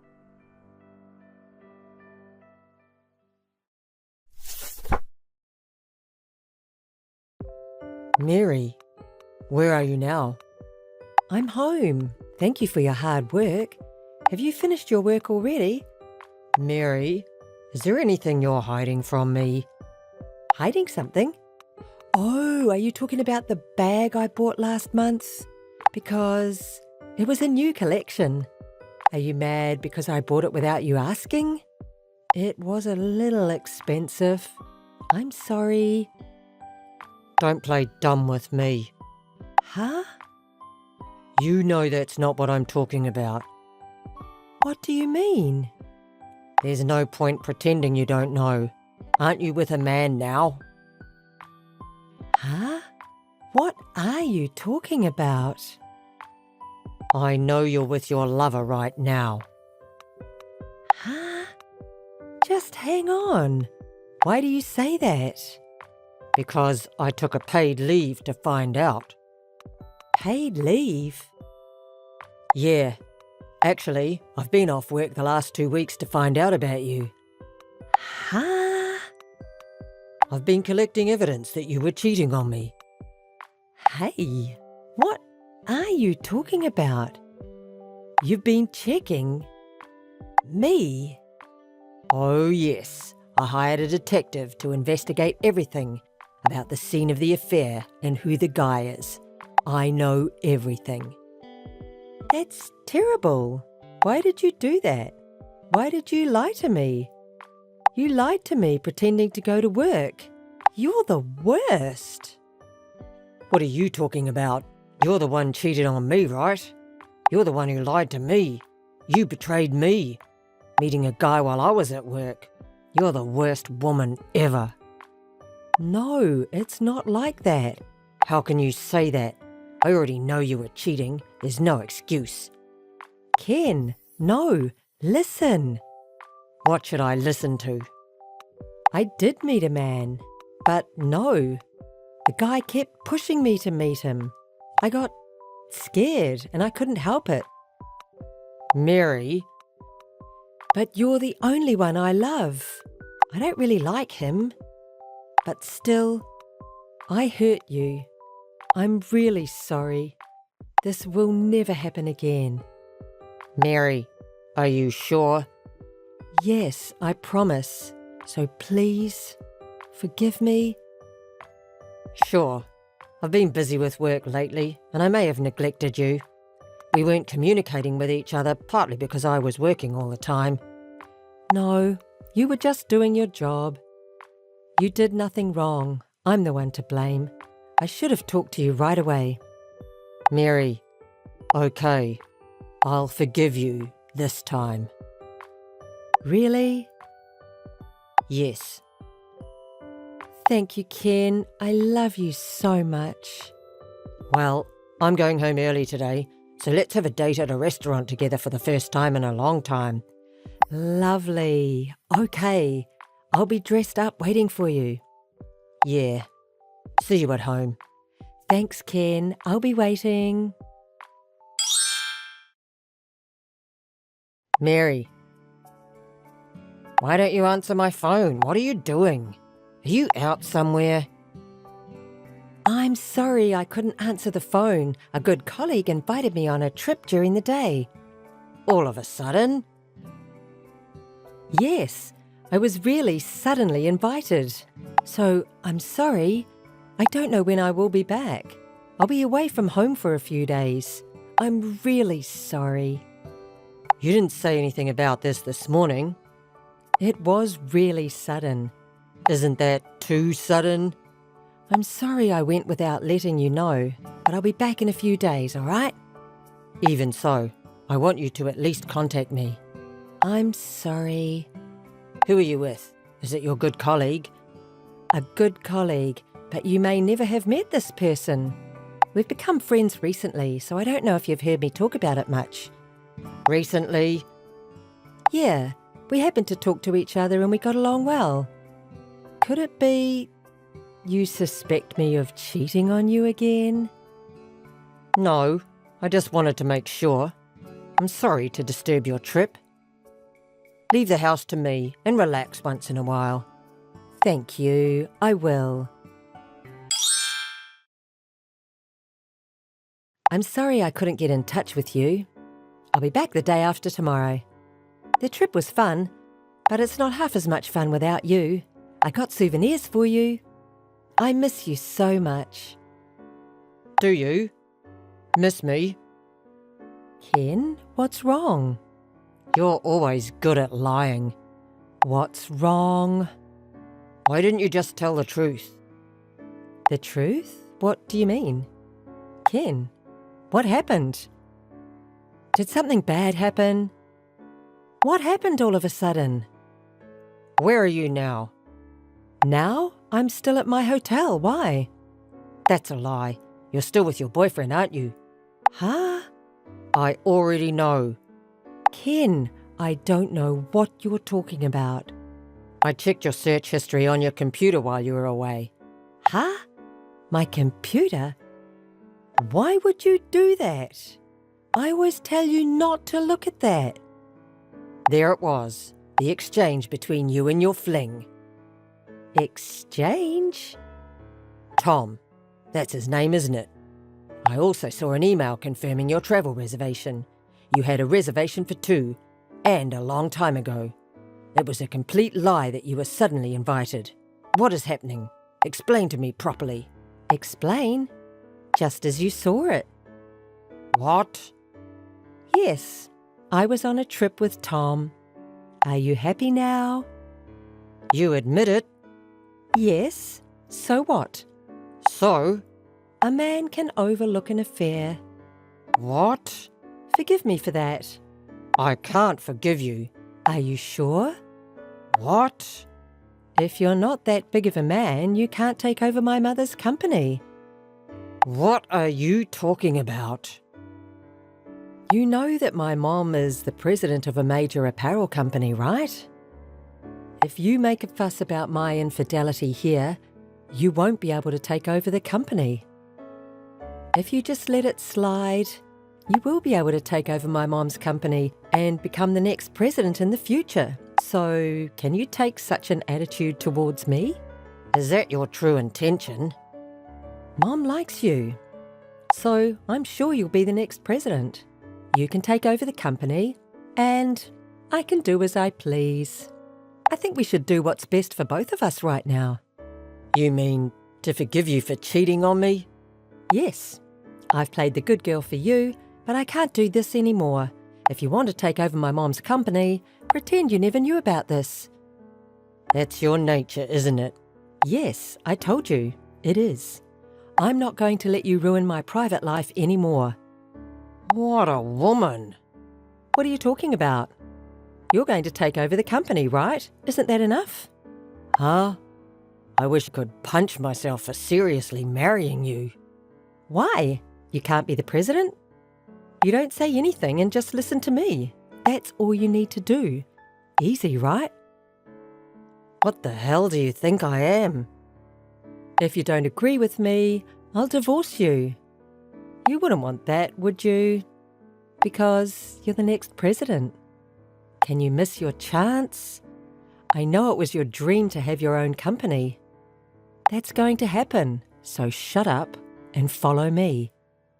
Forget it. I'm glad you understand. Sorry, but Tom is coming after this today. Huh?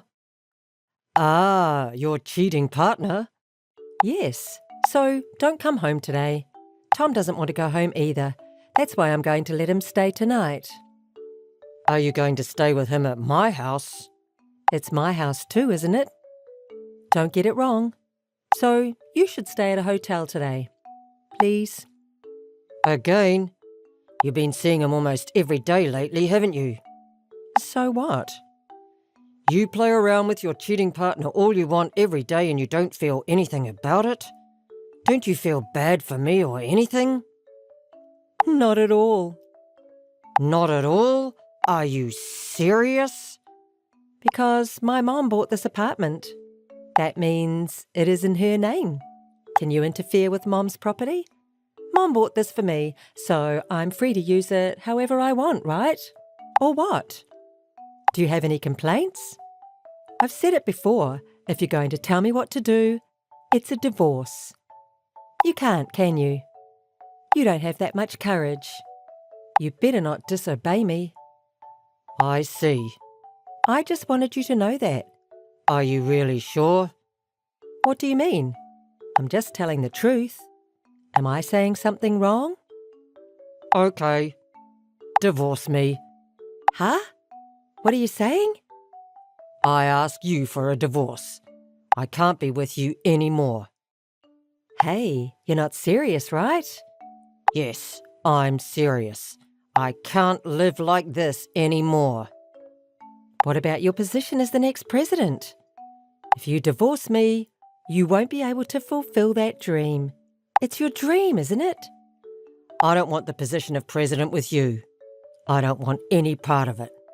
What are you talking about? If Mom finds out that you're divorcing me, you won't be able to stay in the company. Is that what you want? I don't mind. If I can divorce you, I'll quit my job. Think carefully. What are you going to do now? I'll look for a new job. Just. If there's anything left in my mind. What? You don't want to leave me? Then. Working with your mother was not hard. Actually, it was fun. So I may regret that I inconvenienced her in this way. What's that? I don't know what you mean. You're not serious, are you? Don't make fun of me. I'm not. I'm serious. You're the one who brought this up. If you disobey me, it's divorce. That's true, but... So that's it. Okay. I don't mind getting divorced. But don't tell Mom about my infidelity. You don't want to be in trouble, do you? I'm going to get my things now, so I'll bring the divorce papers with me as well. Huh? Now? Yes. Sign the divorce papers. Okay. Hey. Ken. What is this? What? Not what? What is $67,000 in alimony? Don't be kidding. I'm not kidding. I told you, didn't I? I was investigating your infidelity. So what? I think that $67,000 is reasonable. Why would that be? You had an affair for a long time. You've been dating that guy called Tom for a long time. Huh? That's not all. Not only this time, but you had relationships with several other guys. Why do you say that? When I exposed the affair and when I said I wanted a divorce, you didn't feel any remorse at all. In fact, you even told me to forgive you for cheating. You were the one who told me to turn a blind eye to the wife's infidelity, right? That is... You're the one who said that and continued the affair. The message remains, and there is enough evidence. Certainly from the market point of view, it may be a high amount of alimony, but from your attitude, I think it's a reasonable amount. No, it's not. Listen to me. I don't want to listen. If you have any complaints, contact me through a lawyer. Hey, wait a minute. Oh, okay. I will pay the alimony. I don't think you have that kind of money. If I ask Mom, she'll pay you right away. Really? Huh? What? What do you mean? You've already been abandoned by your beloved mother. Huh? Why do you say that? I actually told your mom about your infidelity. Why? Why did you tell my mom? Because she took care of me, so... And she was disappointed in you. She won't help you even if you were in trouble. Oh, no. Why is this happening? You must have put ideas into my mom's head. I just told her the truth. You're cheating on multiple guys besides me. Not only that, but I also told her how you told me to shut up if I wanted to be president of the company. And your mother just put her head in her hands. It's a lie. Because Mom has always listened to anything I have to say. I guess she is out of love for her cheating daughter. When I told my mother-in-law about the affair, she cried and apologized to me. She said she was sorry for her bad daughter, sorry for hurting me. Not defiant like you. Mom apologized? Yeah, she sincerely apologized. Then that's fine. Huh? Mom apologized, didn't she? Then I hope you'll forgive me. Why won't you forgive me? I can't believe you're asking for alimony. It's the worst. What are you talking about? I'm angry at you, Mary, not at my mother-in-law. I can't forgive you just because my mother-in-law apologized. You're the one who should apologize to me. Do you understand? What? I married you. Huh? I married you and let you have good dreams, so isn't that enough? I don't think you can ask me for anything more. Don't you feel sorry for what you've done? You're the one who should feel sorry for what you've done to me. Huh? Oh, I see. Then I'll tell you what. Huh? What? The apartment you live in now was in your mother's name, wasn't it? So what? Are you going to ask me for it? Nope. She already cancelled the apartment there. Huh? Hey, what's that? Really? Yeah, I heard it directly from my mother-in-law, so it's true. Maybe you can live there for another week. 1 week? That's a lie. Why do I need to lie? So you'd better get out of there as soon as possible. Because not only alimony, but you will have to pay an even larger amount of rent. Ah, no! What should I do if I get kicked out of here? Come on, I don't know about that. Why don't you get help from the guys you're cheating on? Oh, but... What? Of course, I also ask the men for alimony. What? Of course, right? If there's a guy who pays that alimony and takes care of you, you can have him take care of you. But until you pay me alimony, I'll never let you or the men get away with it, so don't even think about running away. If you run away, alimony will increase more and more. You're not such a child that you don't know what will happen then, are you? Hey, wait a minute, Ken. Well then, please, we could start over. Hey, Ken, listen to me. Goodbye. Later, when Mary couldn't see the prospect of paying off the large amount of alimony, she cried to all of her cheating partners and begged them to help her pay. But after a series of upheavals, all of the cheating partners gave up on her and had ended their relationships. Mary, who has been living on her mother's pocket money, naturally has no savings. Eventually, Mary ended up borrowing a lot of money to pay alimony, so she rented a small wooden apartment and worked part-time from morning till night. Now, she can't afford to play around, and she seems to be busy paying alimony and making ends meet. It's been a while. Do you remember me? I'm sorry, but who is this? You don't recognize me? It's terrible. It's Alexandra. Alexandra Thomas. I couldn't reach you, so I created a new account to contact you. I can't believe it. The absolute nerve. Are you the Alexandra? You finally remembered. That's right. The Alexandra. It's been a while, hasn't it, Claire? Even though I blocked your number so that I never speak to you again, you have the audacity to create a new account to contact me. Are you serious? You're awful. Of course I'm serious. Have you lost your mind? This is just not done. You can't create a new account to contact me. You broke up this relationship. There is a reason you've been unable to contact me. Well, this was the only way. As I told you, I blocked your number because I didn't want to speak to you again. What? You're awful. We're best friends, aren't we? Best friends? Are you serious? Now I'm convinced that you've lost your mind. I just wanted to get some advice from you. Wait a minute. We're not best friends anymore, and I am not here to give you any advice. Don't act like you've forgotten. I don't want anything to do with you, and you know very well what the reason is behind my decision. The reason? Oh, don't tell me it's still because I stole your husband from you. Really, Claire? You are so extreme. I don't even want to remember you or think of you, never mind be friends with you. That's just logical. You stole my husband.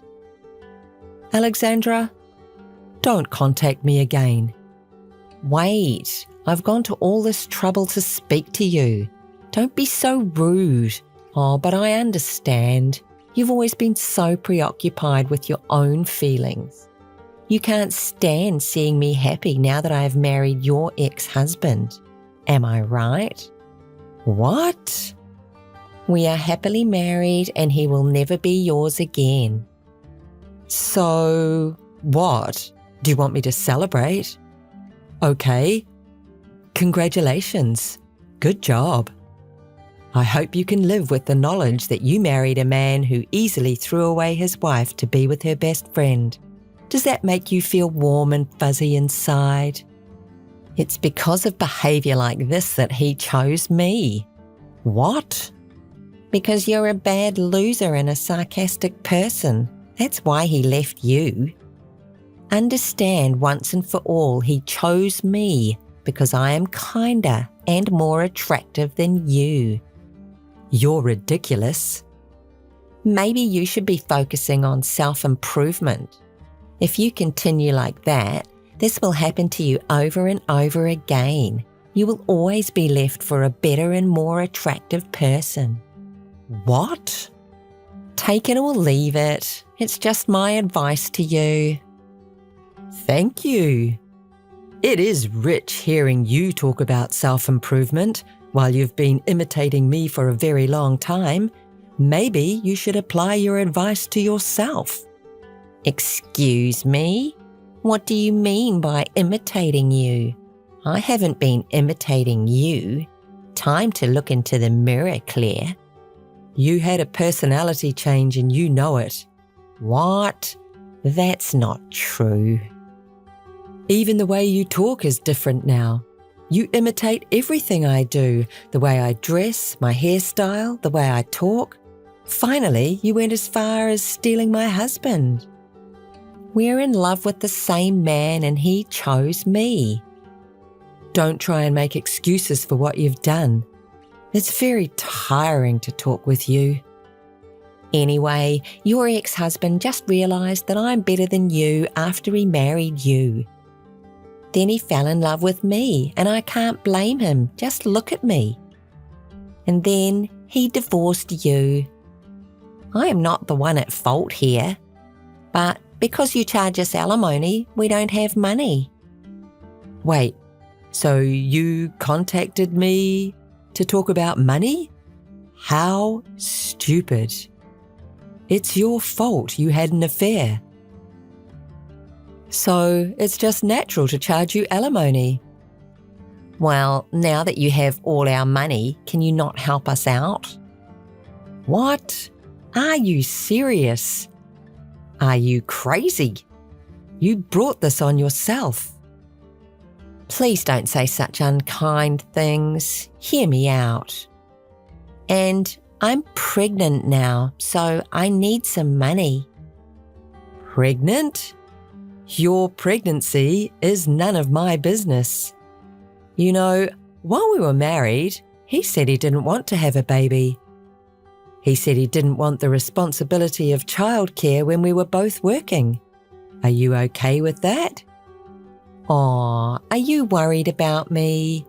You're right, and he said that before, but I want to be a housewife, and when I told him I'll do all the housework and childcare by myself, he changed his mind and wanted a baby. Oh, really? Well, congratulations. But you said that you want to be a housewife, right? Considering your husband's salary, it may be hard to make a living if you don't work. That's why I'm asking you to help me. How many times do I have to tell you that I'm not going to help you? But we're best friends, right? No, we're not. We're strangers. Also, James is your ex-husband, right? And you earn well, so you have enough reason to help us. Just stop. Listen to me.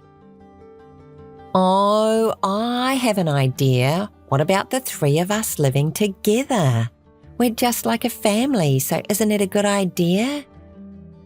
Are you serious? I can't understand the way you think. Now the decision has been made.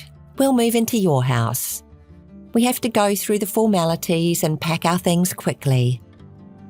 Hear me now, loud and clear. I do not want to see you or help you. I'll never let you in. Claire, James is asking you to pick him up to move into your house. What? You must be joking. You cannot possibly be so selfish. And did you forget I told you not to contact me again? You did not listen to a single word I said. Actually, James wants this for me. I'm struggling with morning sickness and he thinks it will just be easier for me to be with you. Let's leave the past behind us and then you can help me as your friend. Do you have a car to pick me up? James said he gave it to you with the divorce. I have never met anyone like you. You are not in touch with reality. You and James are a perfect match. You're both extremely selfish. I won't pick you up. And, by the way, the car has always been mine. I bought it with my own money when I was single. James says he doesn't care about the details. Could you listen to me? Anyway, I'm fine with whatever car you come and pick me up in. We're just like family, right? To begin with, I don't have any relationship with you. I'm waiting for you to pick me up. As I told you, I'm not going to. You are not moving into my house. Honestly, just getting a text from you is stressful for me. In addition to that, you're making a nonsensical request, and that's very annoying. Why? You have stable earnings and you're capable of doing all the housework, right? You can help us earn living expenses, so you're very helpful to us. To begin with, when did I agree to the idea? I told you that I won't let you into my house. Yes, but our baby did nothing wrong. You have parents. Why aren't you turning to them for help? Well, James's hometown is just not suitable. There's no place for our child to play. And if I'm honest, his parents don't like me because I stole him from you. I'm sure they will be mean to me. Don't you feel any compassion for me? If the three of us live together, I can escape from all these things. Whatever. That's none of my business. Alexandra, of course you're going to be disliked for ruining a marriage. Didn't you think about that before you just foolishly went ahead? No, I am not agreeing to your idea. Please don't say that. We're strangers, and that is the end of this. I don't want to be involved with you. Please, don't contact me again. Well, okay, I will leave this idea for now. You finally understand. Goodbye. I'll let you know once we make decisions about moving. Hey, listen to me. We have made up our minds. We'll be moving soon, so can you pick me up by car? Are you seriously still at it again? Claire, please understand. I'm not working and James doesn't earn well. So what? That's none of my business. It is your business because we have to pay you alimony. Claire, help us. You're my best friend. You have to pay alimony because of what you did. If you hadn't had an affair with my ex-husband in the first place, you wouldn't have had to pay the alimony. And we're strangers now. Did you say I'm your best friend? You're funny. You should rely on someone else. You're the only person I can ask for help. My parents also rejected me. They also blame me for stealing your husband. They said they are angry at me for feeling no remorse. It is called a well-deserved punishment. Then how about relying on your husband's parents, although it might require a little patience? I don't want to live in a rural area. There's nowhere to hang out, and I'm not in a good relationship with his parents. That's another issue that really is none of my concern. Do you know that? You are my only hope, Claire. If the three of us live together, you can live with your ex-husband. It's lonely to live alone, isn't it? I'm not lonely at all. Really? You should be lonely. You live alone, right? You're James's ex-wife, so we're just like family. Just think how we could make each other happy if only we can be together. Not getting involved with you is really all the happiness I need. I have enjoyed my life. Oh, really? You don't need to tell a lie. Oh, I got it. You're pretending to be strong because James chose me over you, aren't you? What? Are you crazy? I know you feel sad, but it couldn't have been helped because I'm prettier than you. Oh, it seems that you will never understand me, so keep believing whatever you want. Well, I'll contact you later. You're stubborn. Don't contact me again. We're at this location for moving, so pick us up by car. What? You haven't given up yet? Are you crazy? I've told you so many times that you will not move in with me. Why? Then we'll go to your house and wait for you there. Don't do something so stupid. That's a crime, and trust me, I will call the police. What? It's not a crime because I got permission from you, who is just like our family. I didn't give you permission. I rejected your request again and again. Well, don't say that. I know that you're kind enough to forgive me for everything. In the first place, how will you get into the house without a key? We're already at the front of your room. There's a security device at the entrance of this apartment. I entered with other residents, and my husband and I will pick a lock, so don't worry. Did you say don't worry? It's obviously a crime. We have to do this because you keep refusing us and won't let us in. And it's not a crime because we're connected, just like family. Really? All right. By the way, I moved to a new house when you contacted me the other day, so that's not my house anymore. You keep making these crazy statements. You're just lying, aren't you? We've finished picking the lock already, so we'll wait for you inside the room. Hey, did you really move? It looks completely different from your previous house. I told you. I moved. The police will be there soon, so how about having a cup of coffee until then? Hey, stop joking. I'm not joking. The apartment has a good security system, so they should be coming very shortly. What? I picked the lock. If you've actually moved, why didn't you tell me your new address? Huh? Why do I have to tell you that I've moved, even though I don't want to be involved with you? Because I talked to you about the three of us living together. I didn't agree with the idea. And I warned you that breaking in is a crime.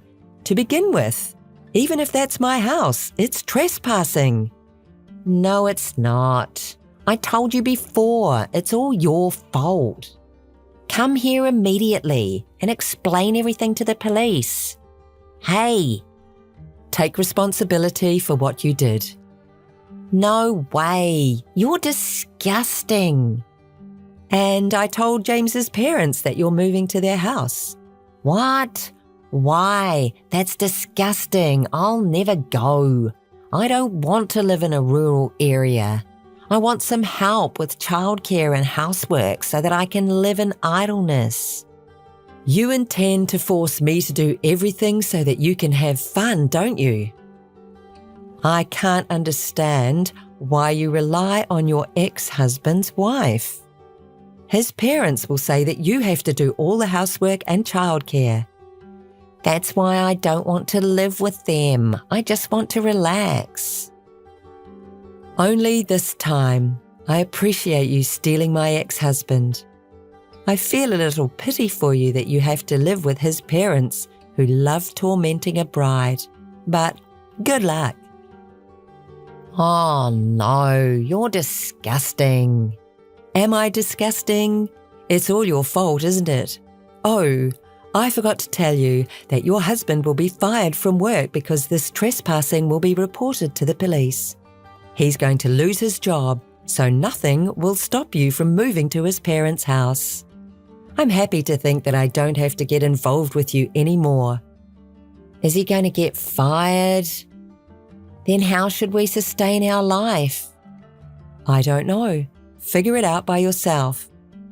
Think together at last. No. This happened because you selfishly didn't tell me that you've moved. It was your fault that you stole my husband and decided everything selfishly. Don't blame me for your misfortune. Help us with things like living expenses. What? Why? No. You just have to ask his parents. I don't want to. We're best friends, aren't we? You're the one who betrayed the friendship, right? Oh, no. Oh my God, the police have arrived. Hey, do something. Explain the situation to the police. Missed call. Claire? Hey, Claire. Alexandra and James were arrested by the police. It was their first offence, so they got released shortly, but they were taken to the remote rural area because they didn't have anyone to rely on. James couldn't be re-employed, and he's moving from one part-time job to another. And Alexandra is doing housework and childcare and listening to her husband's mother's sarcasm. About the alimony and living expenses, Alexandra is asked to work and pay the money once she gives birth. So she seems to be scared of her future after giving birth because she has to work in addition to housework and childcare.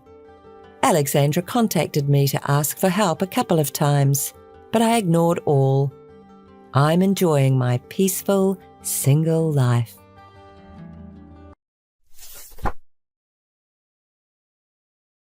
Hey Mia, you still at work?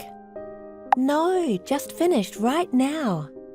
I was just about to leave. What's going on, big sis? I see, that's good. Well, how's it going with your boyfriend? The same old. Oh, but there's something I have to tell you. What's going on? Thinking about breaking up or something? Not at all. He asked me to marry him yesterday, and we're engaged. What? Are you serious? Wanting to marry you, Mia? I guess there's some weird people out there. Leah, you can't even congratulate me? Unbelievable. Anyways, what's your fiancé's name? What's he like? What does he do for a living? His name is Robert. He does freelance work from home. Freelancing? That's so cool. He could have dated someone better than you, Mia. Poor guy. Are you trying to say that I'm not good enough? Are you trying to piss me off? You're getting married, right? With this Robert. You better invite me to the wedding. Well, I'll send over an invitation. Come if you feel like celebrating. Of course I'll celebrate. It's my little sister's wedding, obviously. But it is a mystery how a goody two-shoes like you get married before me. You have always looked down on me. Cut it out. Oh, did I upset you? You're the little sister. Doesn't it make more sense that I, as the big sister, get priority? Also, I'm prettier and have a more attractive body than you. Wow! It really hasn't changed, this personality of yours. Thank you. Well, I'll be sending over the wedding invitation. Do what you have to do. Alrighty. Well then, bye. Mia. What, Robert? I can't finish packing. What? What have you been doing? I was invited to go out with my friends. Come on, that's not fair to the moving company. You have to learn to prioritise. What are you going to do? Who cares? You can still go out after you've done your packing. What's wrong with having some fun while I'm still single? Robert, can you give me a break? Didn't you cancel a meeting with the wedding planner because you had plans to hang out with your friends? Marriage, moving in, our wedding, and now packing. Can you take it more seriously? Ugh, you're so annoying. Stop nagging me. Let me enjoy the little time I have left of my single life. Let me do what I want to do on my own time. Why are you getting mad at me? Whatever. We have to finish packing, so let's stop fighting. I'll head over right now to help. Yeah, just come over and help. By the way, who are you going to ask for the speech at the wedding? I'm having trouble deciding, but I think I'm going to ask a friend from work. Someone from the office? Yes. How about your older sister? What? Why my sister? Robert, you haven't even met her.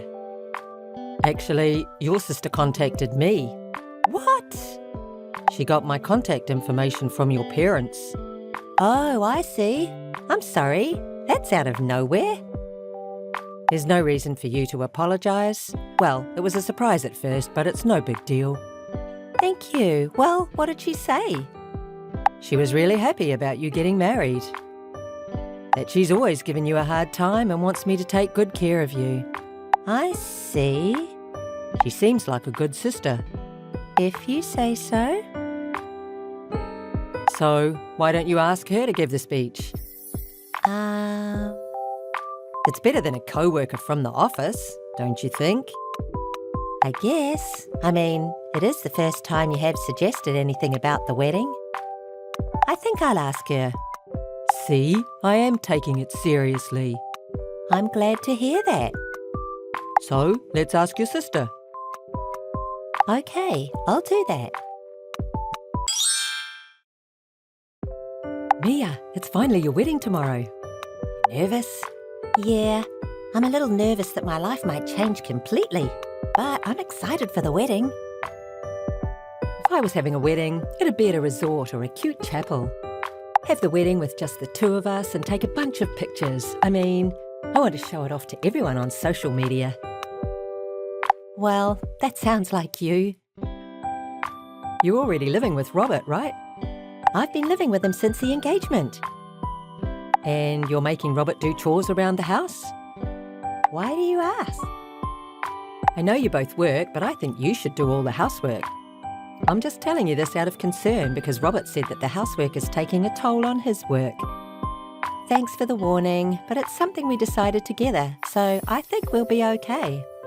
Well, make sure he doesn't get tired of you. I mean, since he agreed to marry someone like you.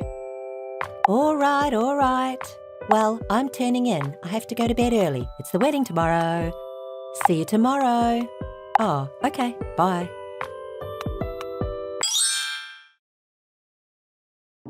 I'm sorry, Mia. What's going on? I can't make it to your wedding. What? Why? The truth is, Robert and I are eloping, and we've decided to get married at a resort. I'm so sorry. What? Are you serious? I'm serious. Thank you, big sis. Huh? Seriously, thank you. I'm so glad. This is like a dream. But how did you get the money to have a wedding? Wait, why are you so happy? Oh, I get it. You're so jealous that you lost your mind. No, not at all. I'm genuinely happy because I knew you guys were having an affair. What? What do you mean? The moment I knew you and Robert were having an affair, I thought of confronting Robert. But I thought if the affair went on, I could break off the engagement. So I pretended not to know. What? What? Why would you do something like that? Robert is selfish and he's all about himself. He barely did anything when we moved in and left everything to me while he went out having fun. And not a single thank you. Even the housework after we agreed to share the chores. He refused to do them since day one. And when I told him to do them, he got mad at me and I ended up doing all the chores. It's just amazing how selfish he is. I wanted to break up with him earlier, but I couldn't because I knew he'd refuse. So, you really saved me. Thank you, Leia. Whatever. What's the big deal? What's the big deal? I think it's very important. I mean, that seems pretty insignificant. If it were me, I'd do all the chores. I mean, isn't that what a housewife does? Housewife? That's not gonna happen. Huh? Why not? Did Robert say you could be a housewife? Well, we haven't discussed it yet. I'll give you a heads up. Robert won't let you be a housewife. What? Well, he asked me to pay $2,000 a month for living expenses. What? Also, since Robert is a freelancer, his monthly income is unstable and he pulls in about $1,000 a month, $1,800 at most. And to top it off, he still has student loans and debts to pay off. Wait a minute. Debts? I haven't heard about any of this. Well, I'm sorry to hear that. I hope you know what's left over on a good month is about $800. He even refused to spare the expense to pay the cost of living and instead spent it on going out and buying things for himself, saying it's his allowance. Do you think someone like that would allow you to become a housewife? Do you think you could live on with that? I only learnt about Robert's spending habit after we started living together. But the only thing that's in our joint bank account that we made for living expenses is my money. Rent, living expenses, all the bills were all coming out of that account. I personally couldn't stand living my life like that. That's a lie. He was always the one paying for our dates. The restaurant bill, the taxi, everything. He said that it was money that he earned. He spent a lot of money on me. That's probably a lie. How can you say that? I'm guessing he probably lied because he was bitter about being thought of as a broke guy. What? Or he was using his leftover money to pay for the dates. I mean, he was secretly using my savings to pay for the times he was short. What the? Seems like he moved on from naggy me to my obedient big sister. But you know, you do make more money than me. So I'm guessing you could take care of him. Good luck.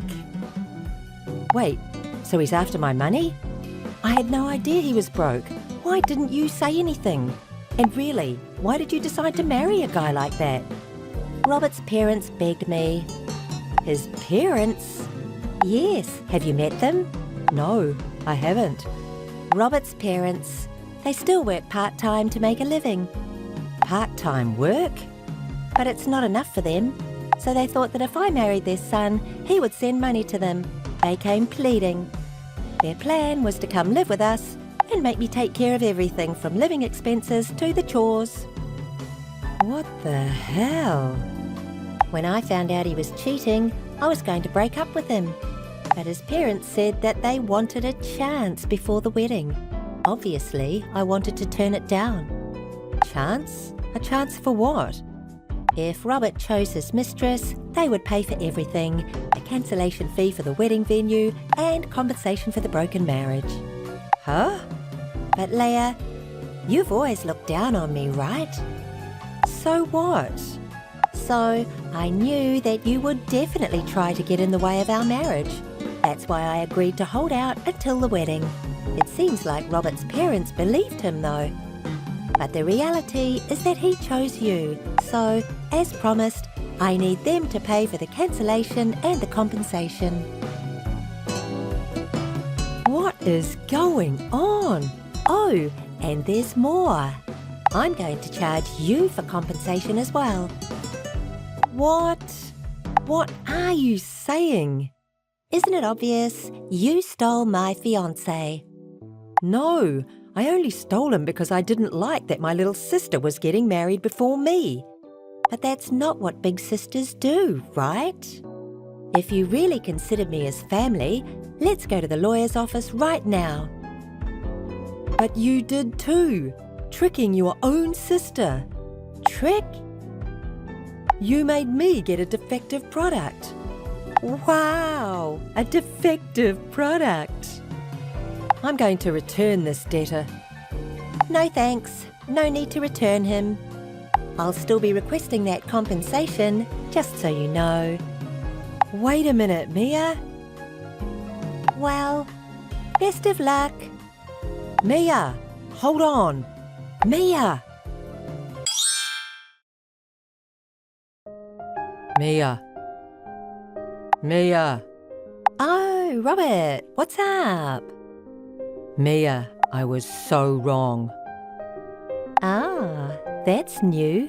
You are capable of apologising. This is no time to joke. What's the matter? I told you before, remember?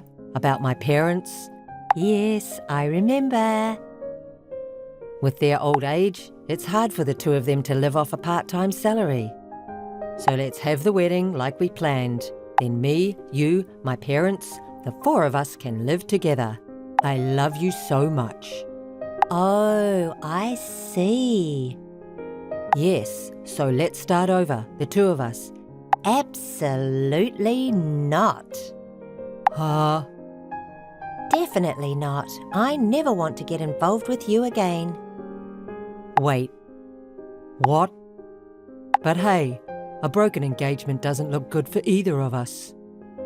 Think about all the invited guests. There's people from your office. Huh? Invited guests? There aren't any. What? None? No one showed up. What? What do you mean? What I mean is, no guests were invited, and the food for the wedding wasn't even arranged. I thought that this would happen, So I told the guests the situation beforehand and told them not to come. What? How? To everyone? Of course, everyone. Apologies, I had to explain the situation about you and my sister. Hold on. There was a possibility I would have showed up to the wedding. There wasn't. Huh? So, let me ask you, do you know where the wedding venue is? That's at... See, and really, the only time you came to a wedding planning meeting was that one time for your tuxedo fitting. Plus, the store you got the fitting from was different from the wedding venue. Knowing you and my sister, I definitely knew you wouldn't show up to the wedding. See, my prediction was spot on, right? I'm sorry. I'm really sorry. I'll never cheat on you again. I'll do the chores around the house. I'll even contribute to our living expenses. Please, forgive me. Please. Too little, too late. What? If you could do that, don't you think you would have done it before? I want to enjoy my single life. Was it? I wish you had spent the time and money on the two of us for our future. I thought I was understanding about your job situation. But every time, you'd recklessly spend money saying it's a treat for yourself, leaving nothing for me. I can't trust someone like that to say anything now. I can't trust you anymore. I've been wanting to break up with you. We're breaking off our engagement, and I will be charging you for compensation and the cancellation fee for the wedding. Hold on. Wait a minute. Oh, and one more thing. The money that I saved up during my single days that you were secretly spending, I will for sure be charging you for that. What? That's impossible. I don't have the money for that. My parents are broke with debt. I have nobody to rely on. You gotta understand, Mia. But you have a new ATM now in the form of my sister. She dumped me earlier. Oh, what a shame. Please, Mia, let's get back together. I told you, no. Why don't you just find someone new to take care of you? At the very least, please pay for the cancellation of the wedding. Huh? And please don't come after me for compensation. What are you saying? Didn't you love me? I don't love you anymore. No, don't say that. Enough. Aren't you the one that chose to do all of this? I'll make sure you take responsibility. Please, forgive me. I will change. So please think about starting over. No matter how many times you say it, I'll never get back together with you or forgive you. But I will collect the compensation and the cancellation fee. If you're broke, go out and work. Mia. All right. Please discuss everything else with my lawyer. Goodbye. Don't ever call again. I never had to see him again, and I successfully called off the engagement through my lawyer. I made him promise to pay back my money and compensation over a period of time. When I told Leah to pay the compensation all at once, she went crying to our parents. But she was disowned on the basis that my parents didn't need a daughter that would steal their sister's fiancé. She had no choice but to borrow money to pay me. As for Robert, among the guests that I told about his affair, there was an important client that used to offer him jobs. The rumours of his affair before the wedding led to a loss of trust, and he barely gets jobs now. I heard that the three of them, him and his parents, are barely getting by with part-time work. Hannah, do you have time right now? You're probably free, right? I'll send you a few photos. There are a lot, so please look at them all carefully. I want to hear your thoughts on them. They're photos of wedding venues. Aren't they all lovely? Albert and I have decided to have our wedding, but we're not sure which venue to choose. I like the second venue, but they're also attractive. Can you give me your opinion as a reference? Hey, did you not see my message? Are you ignoring me? Please reply. Which venue do you think is the best? Hey, answer me. Whatever. What do you mean, whatever? I told you to help me choose the best venue, didn't I? I was in a good mood until just now, and now it's ruined. This is the worst. What's with that attitude? It's your cute sister's wedding, you know. What's with that behavior? I can't believe it. You're not interested in your important sister's wedding? Of course not, idiot. Just choose whatever you want. Why? Why are you speaking so coldly? What? You don't get it if I don't say it that way? Did you forget what you did to me? What? I can't believe it. It's so ridiculous to explain, but Albert was originally dating me. You lied and told him that Hannah is cheating to make him believe you and forcibly separate us. At that time, Albert said terrible things to me too. Well, I guess that was all in the past. After you started dating seriously, Albert apologized for what he did, but I hated you more than him. So it was difficult to continue our relationship. Okay. Also, you said you were pregnant at that time. Albert chose to take responsibility and marry you if that was the case and continue to date you, but it was all a lie. I can't believe my sister did something so stupid. I'm fed up with being your sister. After that incident, I cut off all ties with you.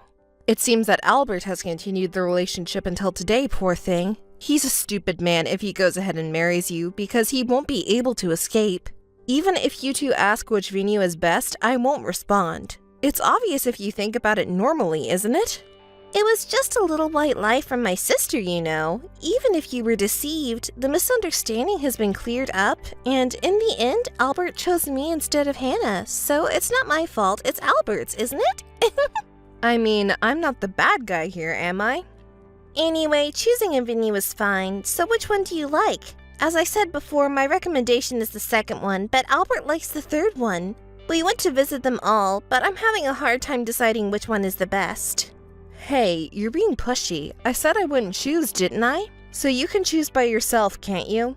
Come on, can't you at least listen to my opinion? Oh, are you still holding a grudge against me for dating Albert? How long are you going to talk about the past? Isn't it already irrelevant? Just forget it. Don't keep playing the victim forever, okay?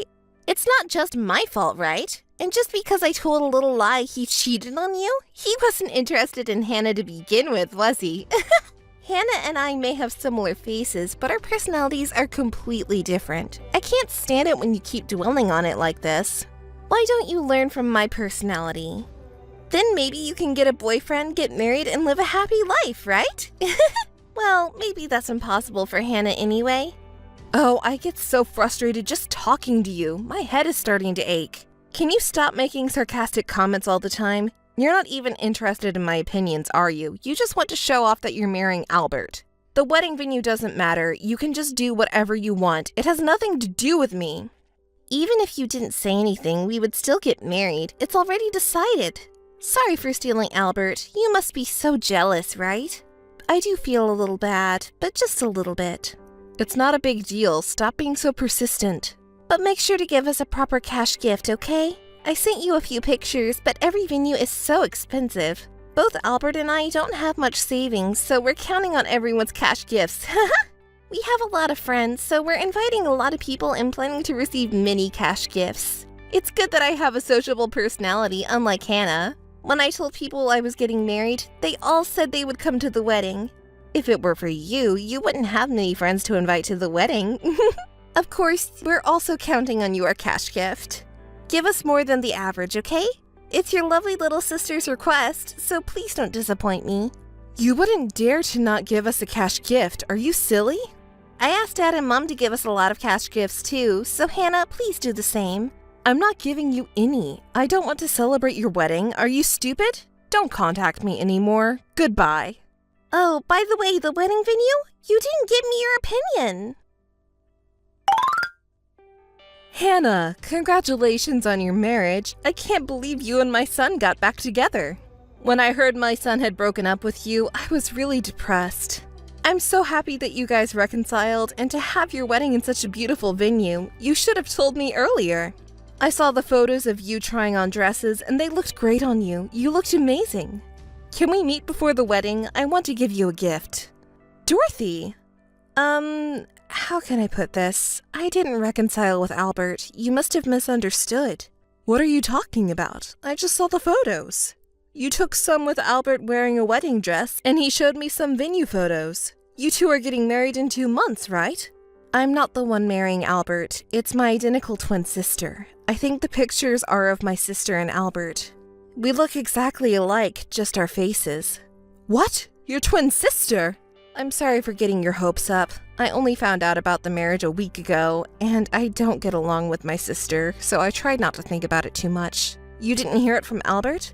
I didn't hear anything. He just gave me the pictures because he was getting married. I saw the pictures and thought it was you, which is why I contacted you today. I knew you had a sister, Hannah, but I didn't know she was an identical twin. You two look so much alike, I didn't even notice in the pictures. Oh, I see. You can't tell from the pictures, can you? I don't know what to say. I hadn't told Dorothy before, but the reason Albert and I broke up was because of my twin sister. What do you mean? Can you tell me more? Well, my sister told Albert a lie that I was cheating on him. He believed her and didn't listen to my explanation. He trusted her more than me. What a foolish son he was.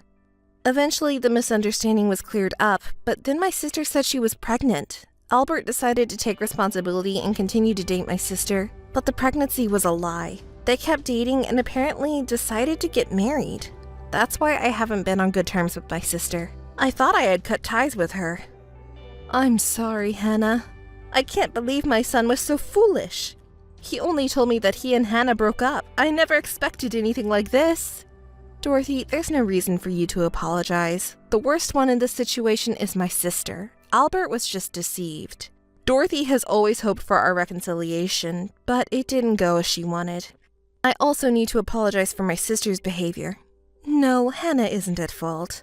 It's because of my son and your sister. I can't believe he was fooled by such a lie and broke up with Hannah. I want to make it up to you in some way. That's not necessary for Dorothy to apologize. It's all in the past, and it's fine. I'm not bothered by it, and Albert already apologized too. We've been to sweet shops together a few times as sweets buddies, right? How about a sweets catalog? I found a great one recently. Can I have it sent to you? What? Sweets? That sounds intriguing, but I can't accept it though. It's not Dorothy's fault after all. Hannah, don't hold back. Actually, my son showed me a photo, and I just assumed you and him had gotten back together.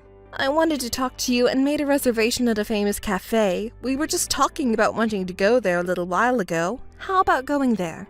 What, that famous cafe? Yes, exactly. I was able to get a reservation there, but maybe you don't want to go with me anymore now that you're not with Albert. How about going with a good friend instead? Thank you, Dorothy. Don't say such lonely things. If that's the case, I'll just go with you normally. I'm happy that you made the reservation. Let's go together. When did you make the reservation? Hannah, are you okay with going with me? Let's go together. Let's put Albert aside for now. We're sweets friends, aren't we? We became friends because we both have a sweet tooth. Even if I can't see Albert anymore, it would be sad if I couldn't see Dorothy. Let's continue our friendship from now on. You're so kind. Thank you. Let's definitely go together. I'm looking forward to the day. Also, there's something I want to tell Dorothy as a friend. This is good news. What is it? Let's talk about it over tea on the day. I'm really looking forward to it. I'm sorry for what my son did, but I'm happy to continue our friendship with Hannah like this. Me too. Let's keep in touch, Dorothy. Let's meet at the cafe then. Hey, Hannah? I've been messaging you so many times since then, but you never responded. The wedding is today. Haven't you forgotten, have you? The relatives are gathering soon. Will you make it on time? Have you prepared the wedding gift?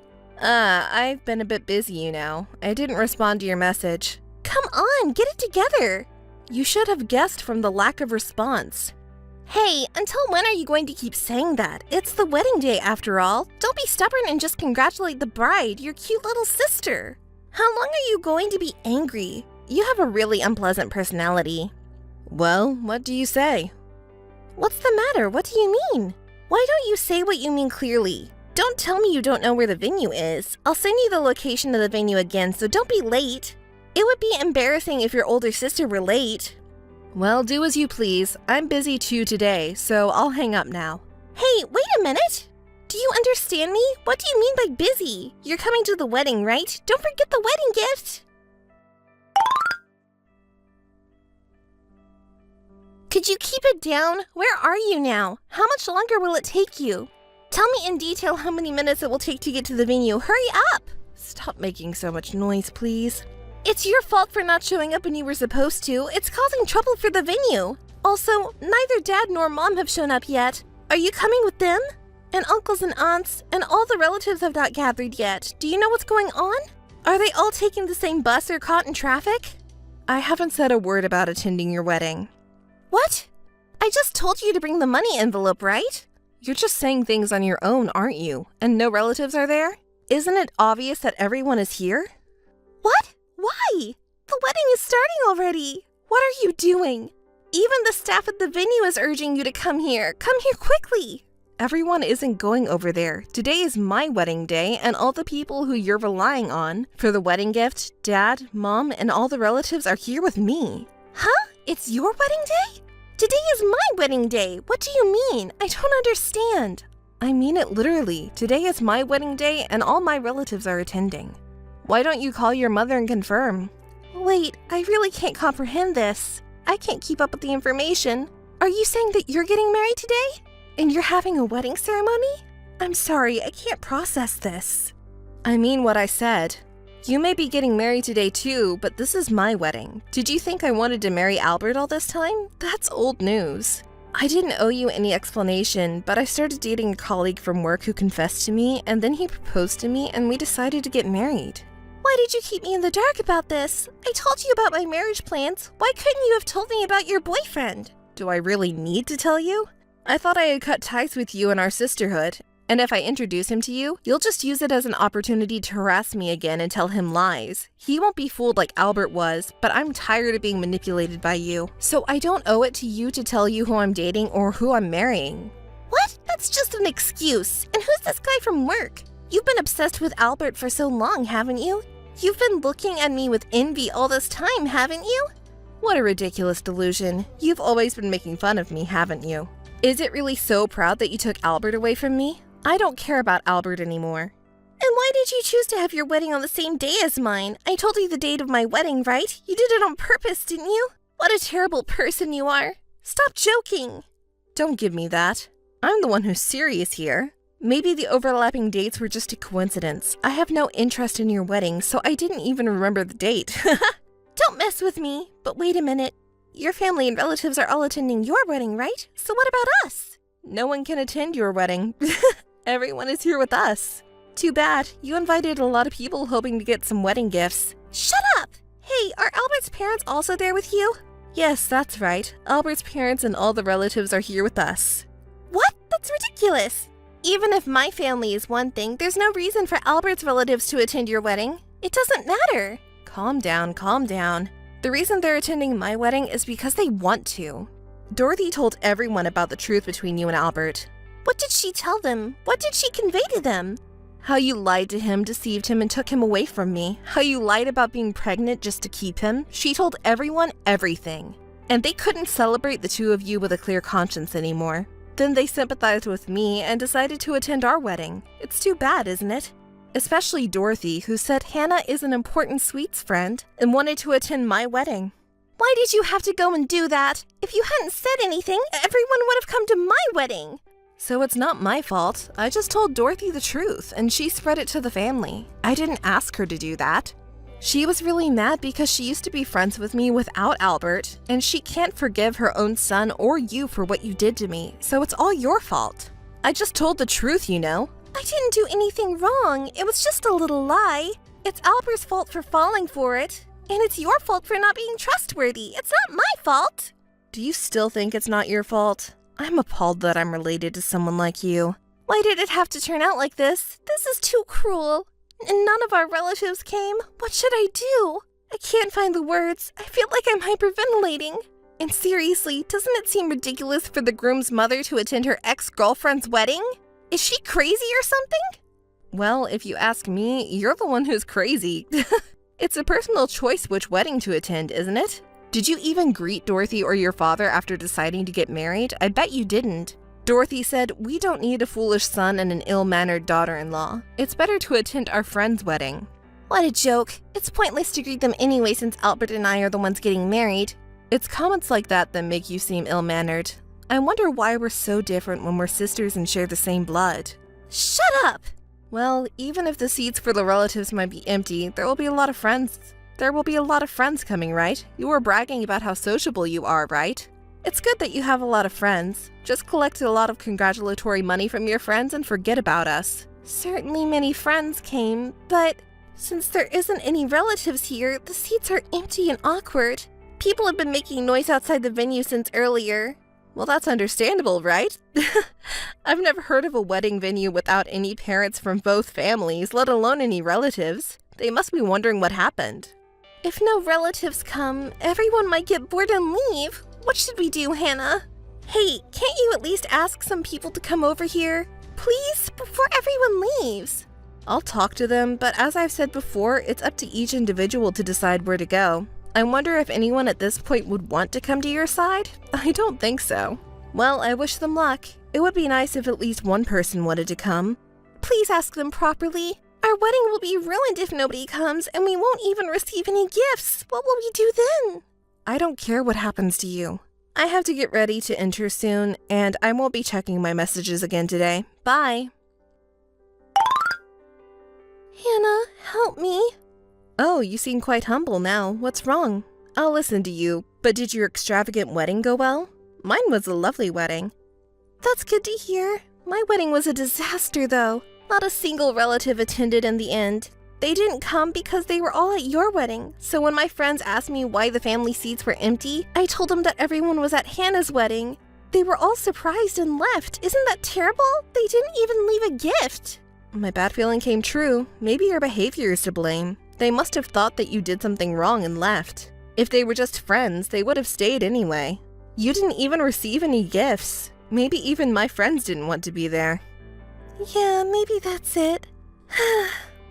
It's just not exciting at all. You're not yourself. Usually you'd argue back more. You're really down. What happened after that? What went wrong? You know, I told you when I sent the photos, but we chose an expensive wedding venue because we really wanted a nice place. Neither Albert nor I have money, but we thought we could pay for everything with the wedding gifts, so we invited as many relatives and friends as we could and planned to pay for everything with the gifts received on the day. But nobody gave us any gifts, so we're in trouble. We can't pay the money. We might have to borrow to pay for it. Wait, you mean you didn't pay anything until the day of the wedding? You planned to pay everything in full on the day? That's ridiculous. It's impossible to pay for a wedding with just gifts. Why did you choose to pay on the day of the wedding? I did pay some of it, you know. But what else could I do? We couldn't afford to pay for such a luxurious wedding venue by ourselves. But we really wanted to have the wedding there. As I told you, both Albert and I don't have any savings. That's why we invited so many people and asked for their congratulatory money. But in reality, almost no one showed up. The venue was empty until the very end. It's just too much. Nobody came? So did you two have the ceremony alone? No, we didn't go ahead with the ceremony. There's no point in having a wedding with no attendees, right? We canceled it before it even started. As a result, no food was served, and my dress was taken off immediately, and yet they demanded we pay for the entire wedding cost. It's just outrageous. It's only natural. The wedding venue has prepared everything for the wedding, assuming that it would be held. It's only fair to pay for what was prepared. I bet the venue didn't expect that there wouldn't be any attendees. Come on, they didn't do anything. We didn't even toast, and I didn't eat a single bite of food. Even if you didn't eat the food, the catering for all the attendees would have been prepared, so the cost has already been incurred. And as for the dress, you only wore it briefly, but it still incurred a cost. And yet they expect us to pay the full amount? Isn't that a bit stingy? It's not a matter of being stingy, I don't think. Honestly, you seem so ignorant of how things work. I feel sorry for the wedding venue. Well, I guess it's okay to pay for the dress, but Albert and I don't have any money. I thought I'd ask my mom to pay for it, but she's not answering the phone. My mom attended my wedding, you know. She's not going to answer your calls. And even if she did, I doubt she'd pay for anything. I also tried calling Albert's mom, but she didn't pick up either, so I had to go to your house pretending to be you. I thought it would work since we have similar faces, but I was immediately caught, and the person even threw water at me and kicked me out. Can you believe it? Dorothy is the best. Oh, by the way, Dorothy told me that she's blocking your calls. And the fact that she can tell the difference between you and me just by looking at our faces, she's really the best friend I could ask for. I might even fall in love with her. It's no time to joke around here. Can't you see how much I'm struggling? I can't believe you and that old lady. By the way, how much did you receive as a wedding gift? There were participants who originally planned to come, and you're also receiving a gift from Albert's relatives, right? You should have received a considerable amount. Can't you at least share the portion of what was meant for Albert's relatives that we were supposed to receive? Don't you have any intention to help your sister in need? Can't you give me a little bit of it? What are you saying? Wedding gifts are meant to express congratulations and well wishes. They are given to bless us. I'm not giving you anything. There were no wedding gifts meant for you in the first place. Why would you say such a cruel thing? If you hadn't said unnecessary things to Mom, the wedding wouldn't have been canceled and we would have received the wedding gifts. Then I wouldn't have to go to all of this trouble. Do you not care if your beloved sister ends up in debt hell? Stop talking nonsense. It's your fault that you did something stupid. Don't try to shift the blame to me. And I don't think of you as my cute little sister. Whether you fall into a pit of debt or not is none of my concern. Why don't you just focus on making things work with Albert? You're asking me to help you? Your identical twin sister? You're being persistent, but I've already cut ties with you. You're not my sister anymore. I had to prepare for my honeymoon now, and I don't have time to keep talking to you. Is that enough? Wait a minute. Please help me. You're the only one I can rely on now. I don't want to be bothered with your problems. Mom and Dad, as well as Albert's family, probably won't help you either. You'll have to manage on your own. Goodbye. Help me, Hannah. The younger sister disposed of as many of her belongings as possible to raise cash and put it towards the cost of the wedding venue. Naturally, Albert also organized his possessions and somehow managed to clear the high payments. However, it seems the amount paid was not divided equally in half. Albert expressed his satisfaction about this, while the younger sister complained about the fact that Albert did not sell his beloved car in the end. From there, cracks began to appear in their relationship and they continued to argue and bicker. Eventually, they ended up breaking up, just half a month after that ill-fated wedding. Their marriage had effectively ended before it had even begun. Despite hearing about this, no one in their family extended a helping hand to either of them, and that was only natural. As for me, I have no intention of remembering them anymore, and I ignore any messages or phone calls that come from them. I'm enjoying my own married life now.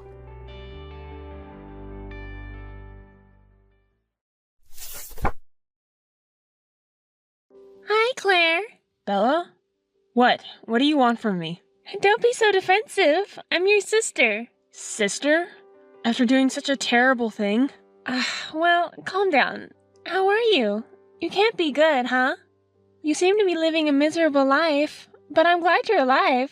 If you're really in trouble, I thought I'd give you some money. Huh? What do you mean, how are you? And after not contacting me for a long time, you say, I thought I'd give you some money? Don't make fun of me. It's natural for a sister to worry about her older sister. Because I thought you'd really be in trouble with money, I wanted to help you. Don't talk about someone's kindness like that. You're so mean. Who's meaner here? You haven't forgotten about what happened 4 years ago, have you? Because of that incident, I cut family ties with you. You're no longer my sister. You're a stranger. So don't contact me so easily. What? Are you still holding a grudge against that time? You're so persistent. That's why Nick chose me over you. You stole your sister's husband. You might not think anything of it, huh? Because you have a different feeling from ordinary people. But I will never forget what you did to me, and I will never forgive you. Isn't that a bit harsh? I drove you out that time, so if you had become homeless with nowhere to live, wouldn't that have been really sad? That's why I contacted you like this. And if you're in trouble, I even offered to give you money. I rather want you to be grateful for having such a kind sister. Kind sister? You've been talking down to me since earlier. I will never rely on you for anything. I don't think of you as my sister at all, so don't call me sister. You, the woman who stole from and betrayed me. Oh, scary. That's why Nick might have left you. You're so noisy. You tempted him, didn't you? No, that's not true. He just felt happier being with me than with you. Too bad, huh? Well, did you contact me after 4 years just to say that? No, it's not like that. I don't have that much free time. Actually, the other day I saw you. Huh? Where? You were drinking coffee at the park near the luxury residential area, right? I live in an apartment in that area now. Oh, that place. Yes, I was there. Wait, do you guys live around there? I thought you two were living together in that apartment after kicking me out. No way! I don't want to live in a place where he used to live with you. After you moved out, we immediately put it up for sale. Oh, I see. Well, that doesn't matter. Anyway, you look so lonely drinking coffee at the park. Don't you have enough money to go to a cafe? Oh, poor you. I thought you might be living in that park. It was really tough after being kicked out by you guys, especially because I had nowhere to live. I felt sorry for suddenly kicking you out like that, but what could I do? He said he wanted to be with me as soon as possible. So, for your cute little sister, you had no choice but to endure it.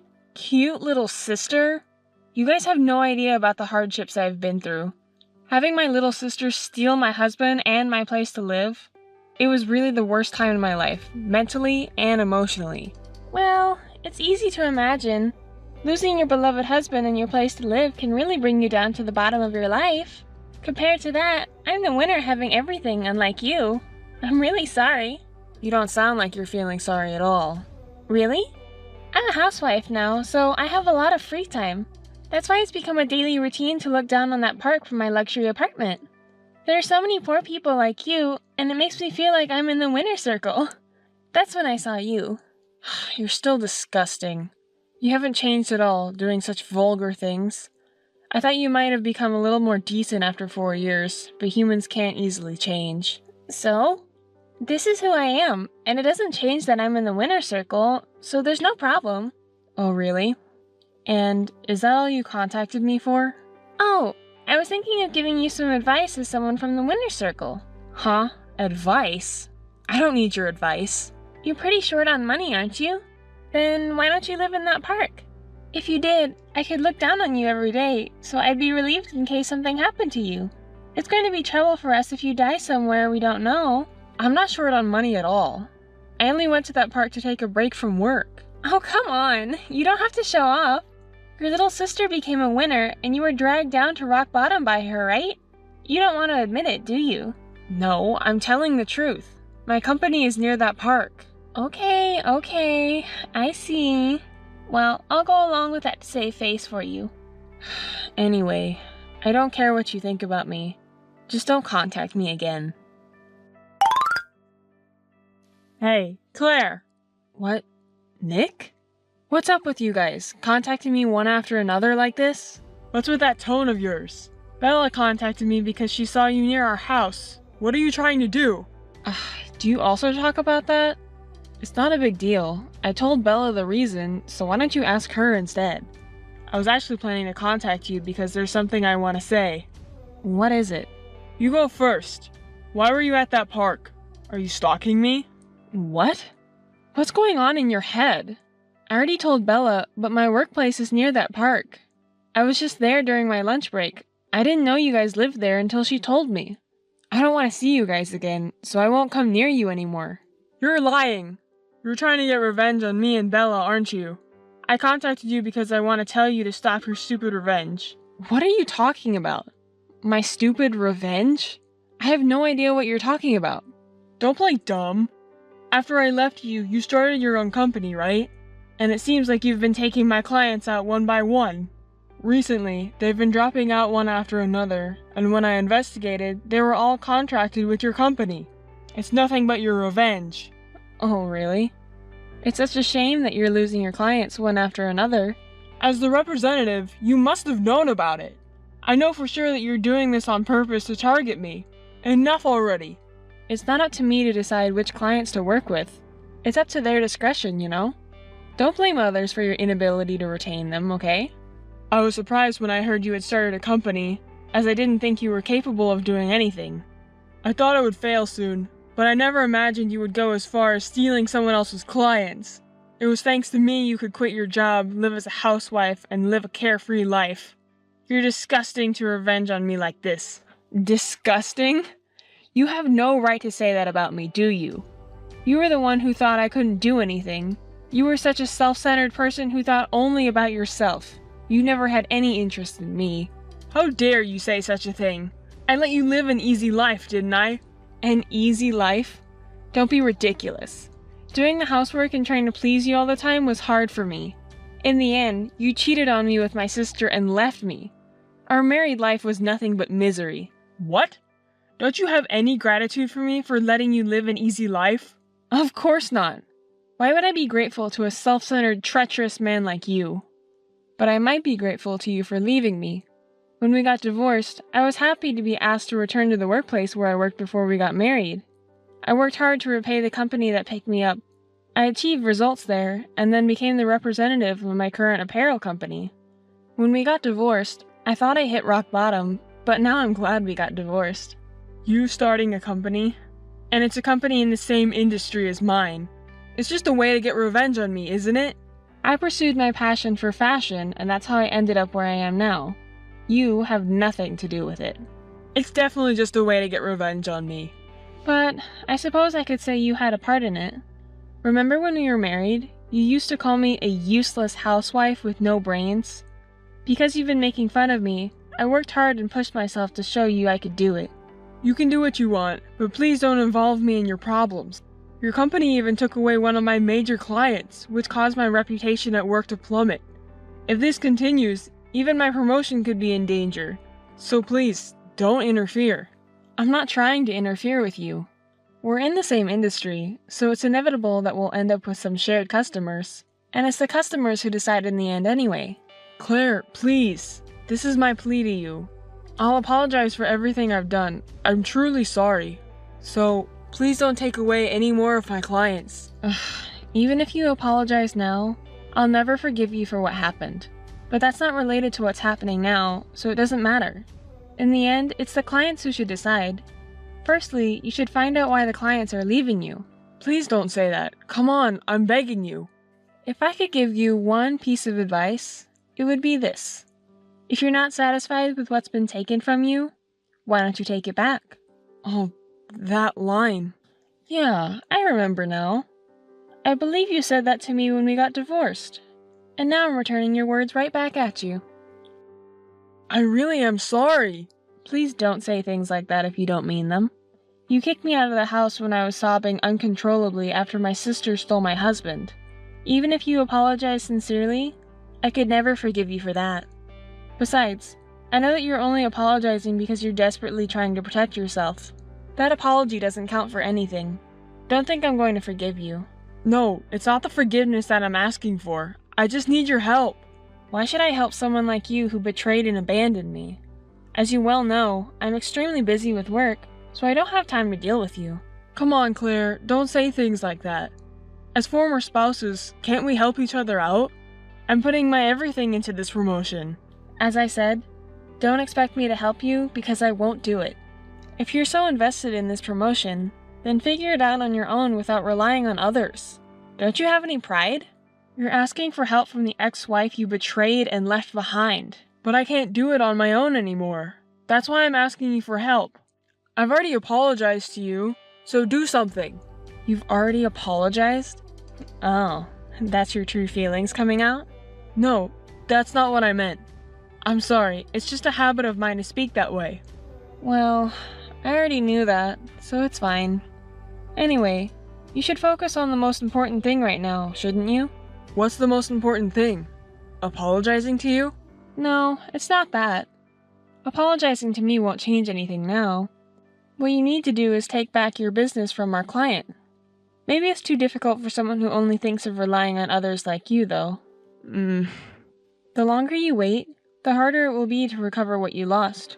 So don't think you can rely on me, and give it your best shot.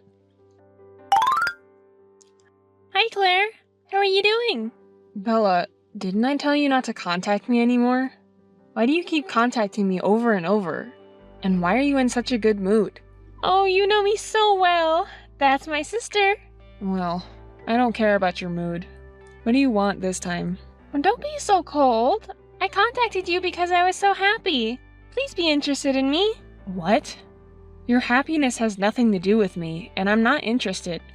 I already told you not to contact me. Oh, come on. Don't be so prickly. Can you listen to me? I have some great news. I don't want to hear it. Oh, please. Actually, Nick was called in by the president and got offered the position of the next president. Isn't that amazing? Finally, his abilities have been recognized! It's all thanks to me supporting him behind the scenes. He couldn't have done it without me. Even with you. I helped him reveal his abilities. Even though I said I didn't want to hear it, you talk about it one-sidedly. Oh, don't feel so down about it. You must be so frustrated because your ex-husband, who was stolen by your little sister, became the president. Oh, you must be. Now your little sister will become the wife of the president. I contacted you first because I had to let you know. I wanted you to celebrate, but I guess you're not in the mood. Celebrate? I don't think you have time for that. What? What do you mean? Becoming the president is definitely a happy thing, no matter how you look at it. Don't be so jealous. I'm not jealous. I can't believe you're happy without knowing anything. You're a happy person, aren't you? What? What do you mean? What do you know? I can't say anything without knowing how Nick explained it to you.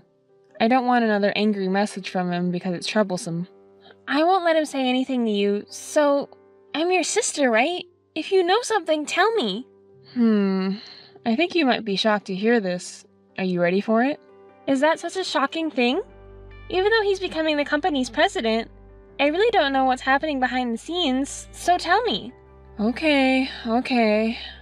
If you go that far, I'll tell you. There are rumors that Nick's company is on the verge of bankruptcy. You've heard of it, right? I work in the same industry, so I hear rumors like that all the time. What? Are you serious? It's true. I don't think it's something to celebrate, no matter how Nick explained it to you. He's not really getting promoted. He's just unlucky, that's all.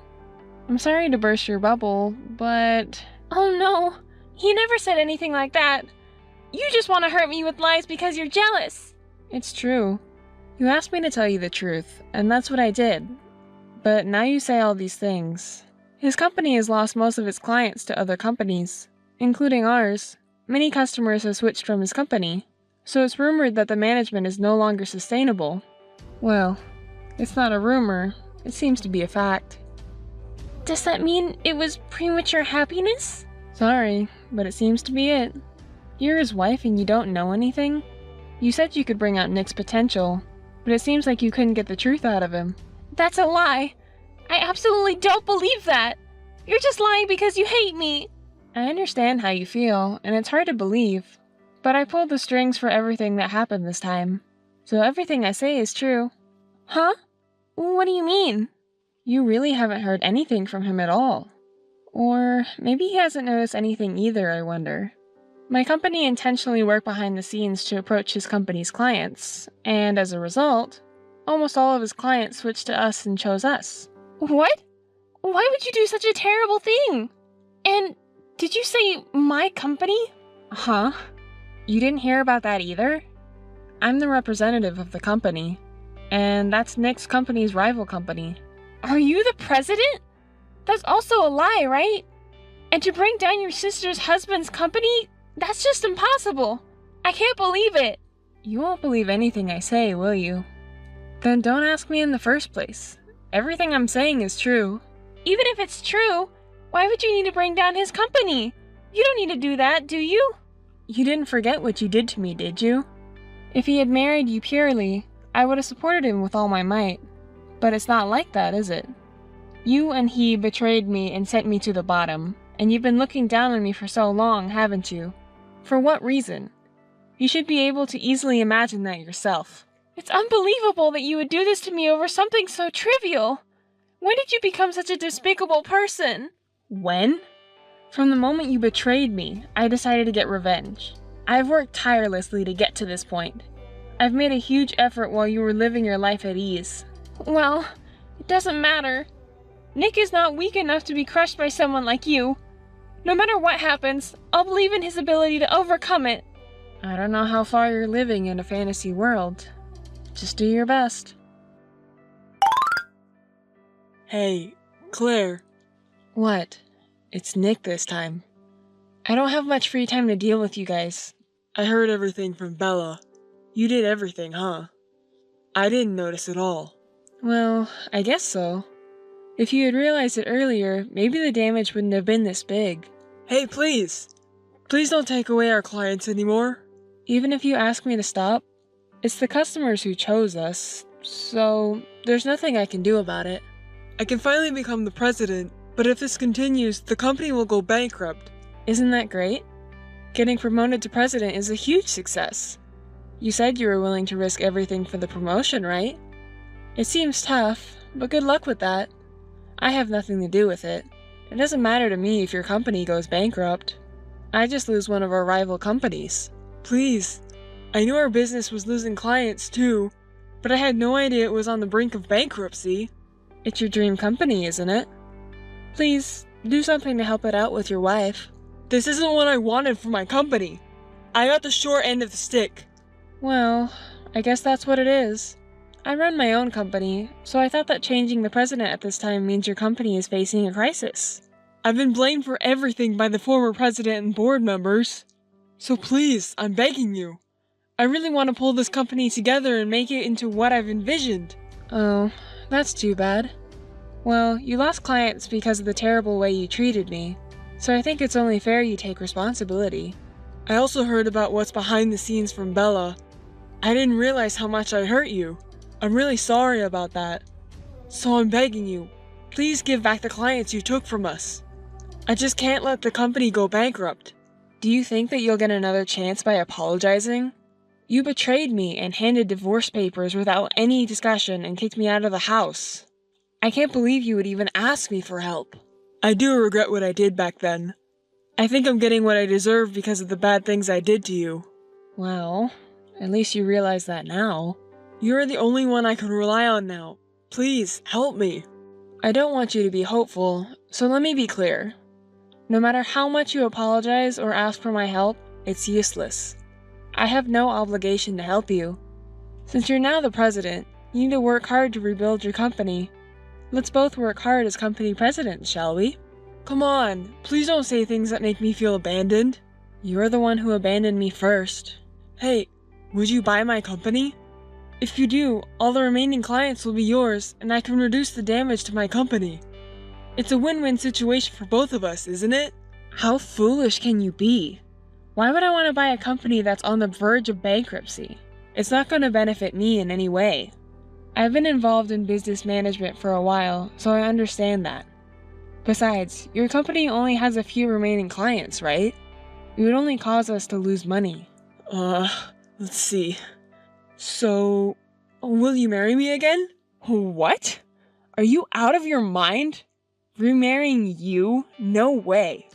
Where did that idea come from? With such a ridiculous CEO, the company would go bankrupt. No, you still have feelings for me, don't you? That's why you're intentionally getting me in trouble to make me fall for you again, right? You wouldn't even consider such revenge if you didn't have any feelings left for me, right? You do this because you're interested in me. How much are you two living in a fantasy world? I can't even talk to you out of frustration. I won't get back to you. Stop being stubborn. I know you still have feelings for me. I don't have any feelings for you. Not even a bit. Too bad for you. If this goes on, I'll lose my job and position and end up getting lost. I'll do anything for you from now on, so let's forget about our divorce 4 years ago. Are you gonna start begging again if I say I don't have any feelings for you? You're such a fickle person who changes your attitude so quickly. You made me get lost 4 years ago, didn't you? Yet now you want me to help you? It's too selfish. I'll make sure to pay for what I did back then, so please. You're the only one I have. You have Bella, who you left your wife to be with and had a grand love affair with. Don't even think about getting back together with me. Just stay with Bella and support each other. Stupid people. Oh no. Hey, Claire! How could you do such a thing? What? What? You made Nick's company go bankrupt! We were even forced to leave our house and lost everything! Well, that's too bad. I have nothing to do with it, so I don't need to hear your report. It's related to you! You made it happen! It's not my fault. In the end, customers chose us. Nick just wasn't competent enough. Don't blame me for it. Why do I have to be involved in this? Because you're married to him, right? Married couples have to support each other no matter what. You're people who thought you wanted to be together even if you have to betray me. I'm sorry for you that you can't overlook the park from your apartment anymore. You can't indulge in that hobby now, can you? Oh, I guess I was wrong. Are you guys now in the position of being looked down upon? You're so noisy! Anyway, take responsibility! Provide us with a home to live in and money for our life! Why should I have to help you guys? It was you who took my husband away from me and forced me to divorce him. And then you kicked me out of my home? You have no idea how miserable I was. Now you finally understand, right? It's been 4 years! When are you going to let it go? No matter how much time passes, my humiliating past won't change. Anyway, you have to figure it out yourselves. Oh no, I'm not asking you for help because I can't do anything about it. Asking for help? I don't think that's the attitude to ask someone for help. Even if you ask me politely, my feelings won't change though. Well, if I were to give you advice, first, why don't you look for a place to live? Even if we want to rent a place, we don't have any money to start with. That's why we're asking for your help. Oh, well that's tough. I also had to work hard on my own when no one helped me. You guys are 2 people, so I think you can somehow manage to make it work. Oh, I have a great idea. What? What is it? Why don't you just live in the park next to the apartment? You gave me that advice too, remember? What? No way! I don't want to live such a miserable life! It doesn't matter to me if you 2 have a miserable life. Anyway, if you 2 work hard together, you can overcome it somehow. Well then, good luck. Hey sis! Help me please! Hey! My younger sister and her husband, who had lost their place to live and were abandoned by me, moved to an old apartment in the suburbs that was over 60 years old. It's great that they found somewhere to live, even if it's old. Because the building is over 60 years old, it doesn't have a bath as expected, and bugs are crawling out from all over the place. My sister seems to be having a hard time. To earn a living, my sister does a side job in the cold room at home, and Nick is searching for a new job from early morning to late at night while doing part-time work. However, the rumor that he caused his company to go bankrupt has quickly become industry gossip, and it seems like no one is willing to hire him. It looks like he'll have to keep looking for work for the time being.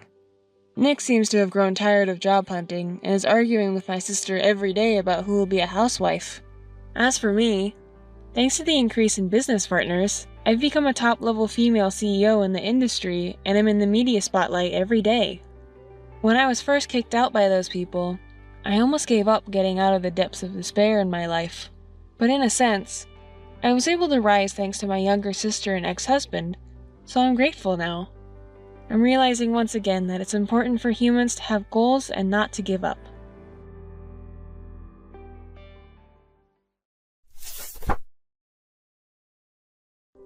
Hey sis, how are you doing?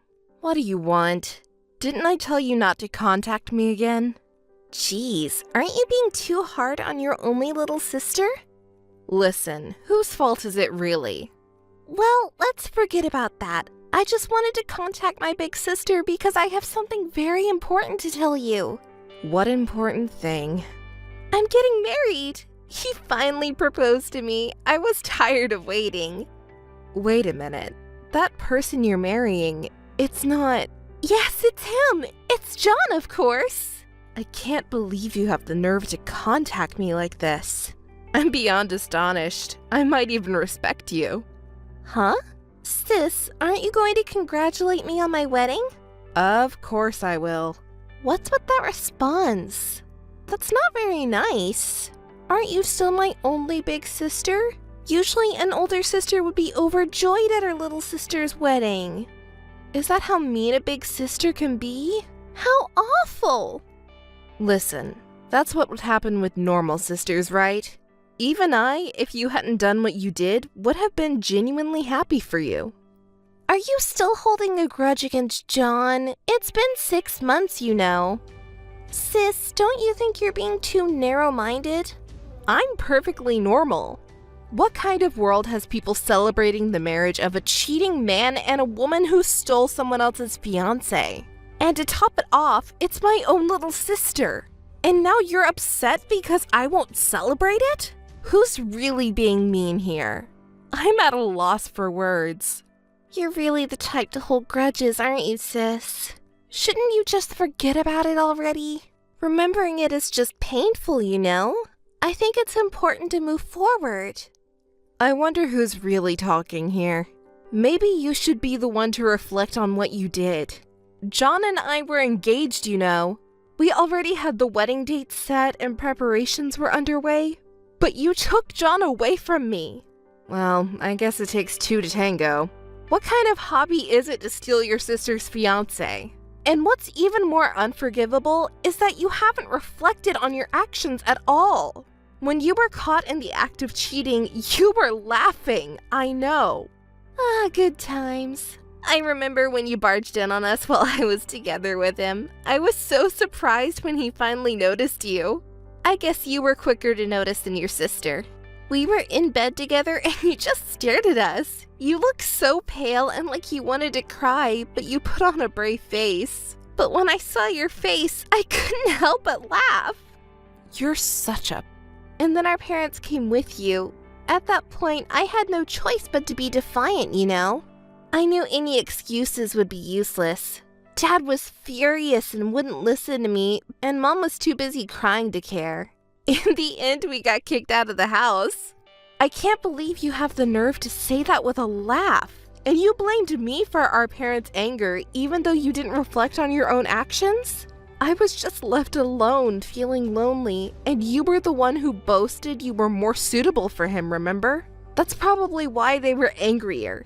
It's no wonder you still can't go home because they haven't forgiven you. Oh, really? Well, shall we go see our parents now and just bow my head in apology or something? My own sister is truly the worst. I had heard rumors that you were still dating John, but now you're even talking about getting married. I can't even find the words to express how disgusted I am. Big sister, did you think we were going to break up? Sorry to disappoint you. We're bound by true love, unlike someone else. So there's no way we're breaking up. Oh wait, big sis, were you hoping to get back together with him? Sorry about that. He's head over heels for me, you know. Just accept it. Instead of you, I'll build a happy home with him. Do whatever you want. Whether you get married or break up, it doesn't concern me in the slightest. I couldn't care less. Oh, you're putting on a strong front, big sis. You've always had quite the high pride, haven't you? Oh well, I plan to have a wedding ceremony, so make sure you attend, okay? What? A wedding ceremony? Are you serious? Don't ask rude questions. Of course I'm serious. I'm appalled. Do you even understand what you're saying? Who in the world celebrates the marriage of two people who started their relationship with theft? Do you even know that you've been disowned by our parents? Have some shame.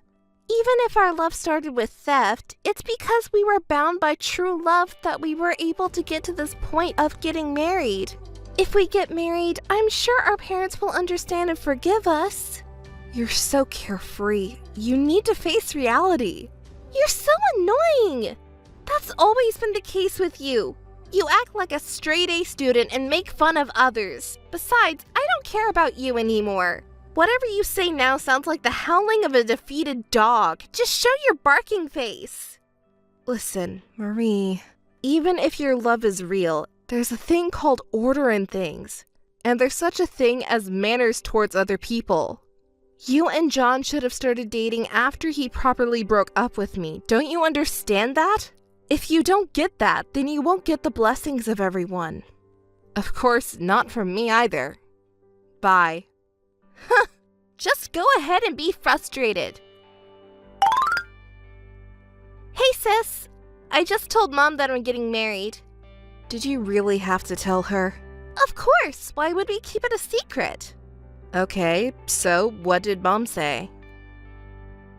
Of course she was happy for us. She seemed a little confused when she heard from me after 6 months, and it was to announce our marriage. But I'm sure she'll be happy for us. She'll even attend our wedding without any worries.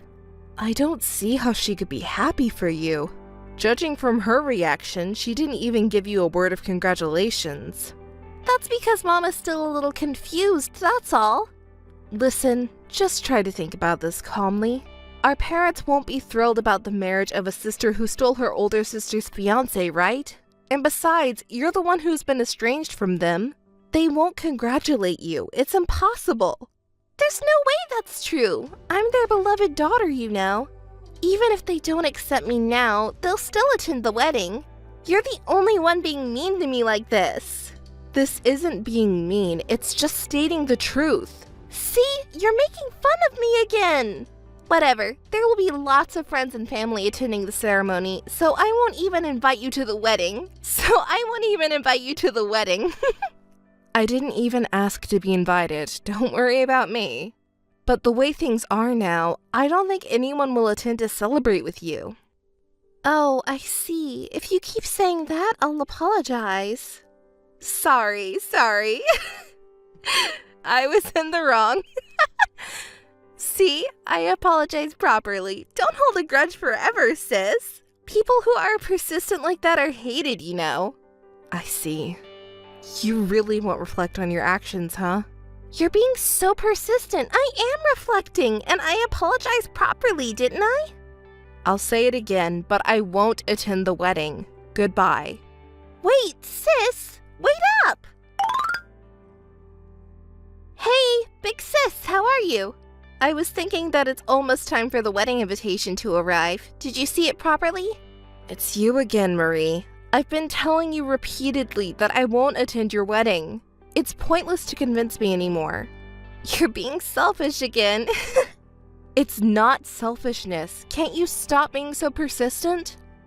You know, stop holding a grudge forever like that. I'm your only cute younger sister, am I? Don't be so stubborn. Why do you want me to attend so much? Is it just to bother me? If so, give it up already. Who's really bothering whom here, big sis? What do you mean? Well, the parents of both families have already replied, but both parents are absent. And it's not just them. All of our friends, including John's, are also absent. This must be your doing, big sis. Why do you blame me? It's because you keep portraying me as an unhappy woman to everyone and never forgive me. By doing so, everyone sympathizes with us and they can't celebrate our wedding, you know?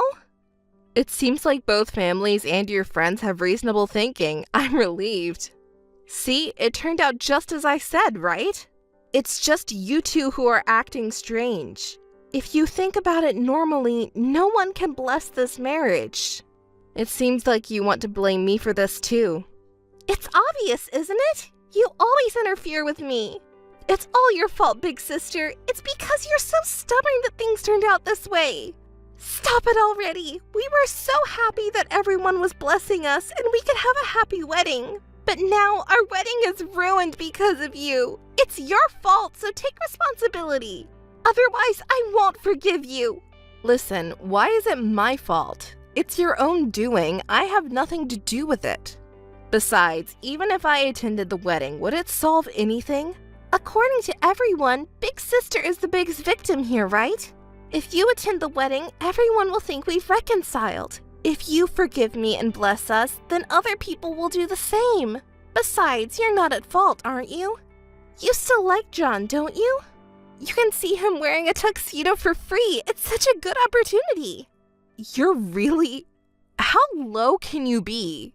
Let me tell you, I don't have any feelings for John at all. Even if I'm happy to see him in a tuxedo, I don't want to see his face. Stop making fun of me. It's your own fault that no one is blessing you. I won't attend your wedding, no matter how many times you try to convince me. Oh, is it okay for you to say that to me, big sister? If you won't listen to my request, I have my own ways, you know. What do you mean? Big sister, remember when you were dating John? You took a lot of pictures, right? Pictures? You didn't. I found a lot of them on John's phone. Big sister, I can't believe you took such embarrassing pictures. Stop it. Delete them right now. Oh, then how about making a deal? I'll delete your embarrassing pictures in exchange for you attending my wedding. As a thank you. What do you say? You're such a terrible person. You coward. Can you really say that? Even though I could just go ahead and spread those photos right now. I'm holding back for you, you know. I thought you'd be troubled, big sis. I'm a nice of a younger sister. How are you a nice younger sister? Threatening me now just because things didn't go your way. You're the lowest of the low, Marie. So, what are you going to do? Are you going to attend the wedding or not? I don't think it's a bad story for Big Sis, you know. Fine, I'll attend the wedding. I'll try to persuade our parents and John's parents too. Yay! That's what I'm talking about. You understand, Big Sis. But in return... Huh? In return? What do you mean? Both sets of parents can attend the wedding, and no matter what happens, they won't complain, okay? Huh? What are you planning? I'm not planning anything. My role is just to persuade the parents. Whatever. Alright then, I'll leave it to you. Okay, got it. Hey sis, what the heck is going on here? Explain yourself properly instead of running away. I'm not running or hiding, you know. The wedding was great. Was there any problem? Don't play innocent with me. You hijacked our wedding. It was supposed to be our day, but the attention was on you and your friends. We were the ones who were supposed to be in the center of attention. Why did everyone congratulate you instead of me? Why wasn't it me? Oh, I had no intention of hijacking anything. I don't think anyone was under the impression that we were the main characters. Don't make excuses. And why do you even know John's brother? And why is he your fiancé? Oh, did I forget to mention that I'm dating John's brother, who happens to be your fiancé's brother? By the way, both of our families have known about this for a long time, and of course, they approve of our relationship, unlike someone else's. Since when? Since when have you been dating John's brother? Were you cheating on him with his brother? There's no way I would do such a thing, right? It was after your betrayal was exposed that I first met him. When John's parents came to apologize to me, his brother was there too. Our parents apologized for my sister's outrageous behavior, and we all had a talk together. At that time, I realized he was a very sincere person. Even though it wasn't his fault, he apologized to me so much and even cared about my health. He took me out to various places to distract me. Before I knew it, I was drawn to his kindness, and he finally confessed to me. I was so happy. He said, "I will never betray you no matter what. I will always treasure you, so please stay by my side." I really cried, and I was able to believe that he would never betray me. Both of our parents were so happy when we told them, and my mom even cried. What? I didn't hear about any of that. That's why I had to tell you. Besides, you were estranged from us. How was I supposed to tell you? You broke your promise! I didn't break it. My job was to convince both of our parents to attend the wedding. Besides, the promise was that you wouldn't complain no matter what happened at the wedding. If anyone broke it, it's you who's complaining now, isn't it? I'll never forgive you. Turning someone else's wedding into your own engagement party. Now that you've taken over the wedding, be prepared for retaliation. Remember that. Hey, you thief! Stop doing cowardly things and hand it over quickly. Now you're calling me a thief? Should I return the favor and call you a thief too? After all, you're the one who stole someone else's boyfriend, you thief cat. Shut up! You're always nitpicking at people's mistakes. Just hurry up and tell me. You took John's phone, didn't you? Tell me where you hid it. Oh, were you looking for John's phone? I have it right here. See? Why do you have it? Stop lying already. I told him, his parents I mean, that I was being threatened by my little sister. Huh? What are you talking about? You threatened me, saying if you don't do as I say, I'll spread pictures of you and John when you were dating, right? When I talked to him about it, he couldn't just let it go, so we decided to talk to his parents about it, and his father got really angry. He told us to leave it to him. So during the wedding reception, we had someone get John's phone from the groom's dressing room. You coward! Do you really think you can get away with that? That line is really villainous of you. Shut up! Shut up! Just give John's phone back right now, or I'll report you to the police for theft. Oh, but it's not theft. Huh? What are you talking about? What do you mean? Okay, I get it. You're trying to trick me again, but it's useless to bluff like that. It's not a lie, not at all. Didn't you know? The name on John's smartphone account. The name? The name on the smartphone that John uses. It's under his father's name, so I just asked him to return it. It's not stealing. That's... Also, I have a message from our father for you and John. What is it? Not only did you betray your own sister, but you also had the audacity to be unrepentant and threaten my privacy. Your rotten personality is unforgivable. I will never forgive you or reconcile with you, you coward. That's what I wanted to say. Shut up! Everyone is making fun of me. That's a lie. It's just my sister's lie. I won't forgive you no matter what. I'll get revenge no matter what it takes. Jeez. You're such an idiot no matter what, Marie. See? Big sister always makes fun of me. So I took John away from you. I wanted to teach you a lesson by taking away your most important thing. You can say whatever you want. No matter how much you scream, what you did won't change. Besides, I recorded this whole phone call. Recorded it? Not just this call. I've recorded all of our previous conversations too. I'm going to the police with this audio data now. Threatening me is a serious crime. You better reflect on your actions this time. Saying that is useless again. Besides, if you go to the police, a criminal will come out of the family, you know. Our parents will never forgive that. Too bad for you. Actually, I'm using the speakerphone for this call. Speakerphone? No way! Yes way. My parents and his parents are all listening together now.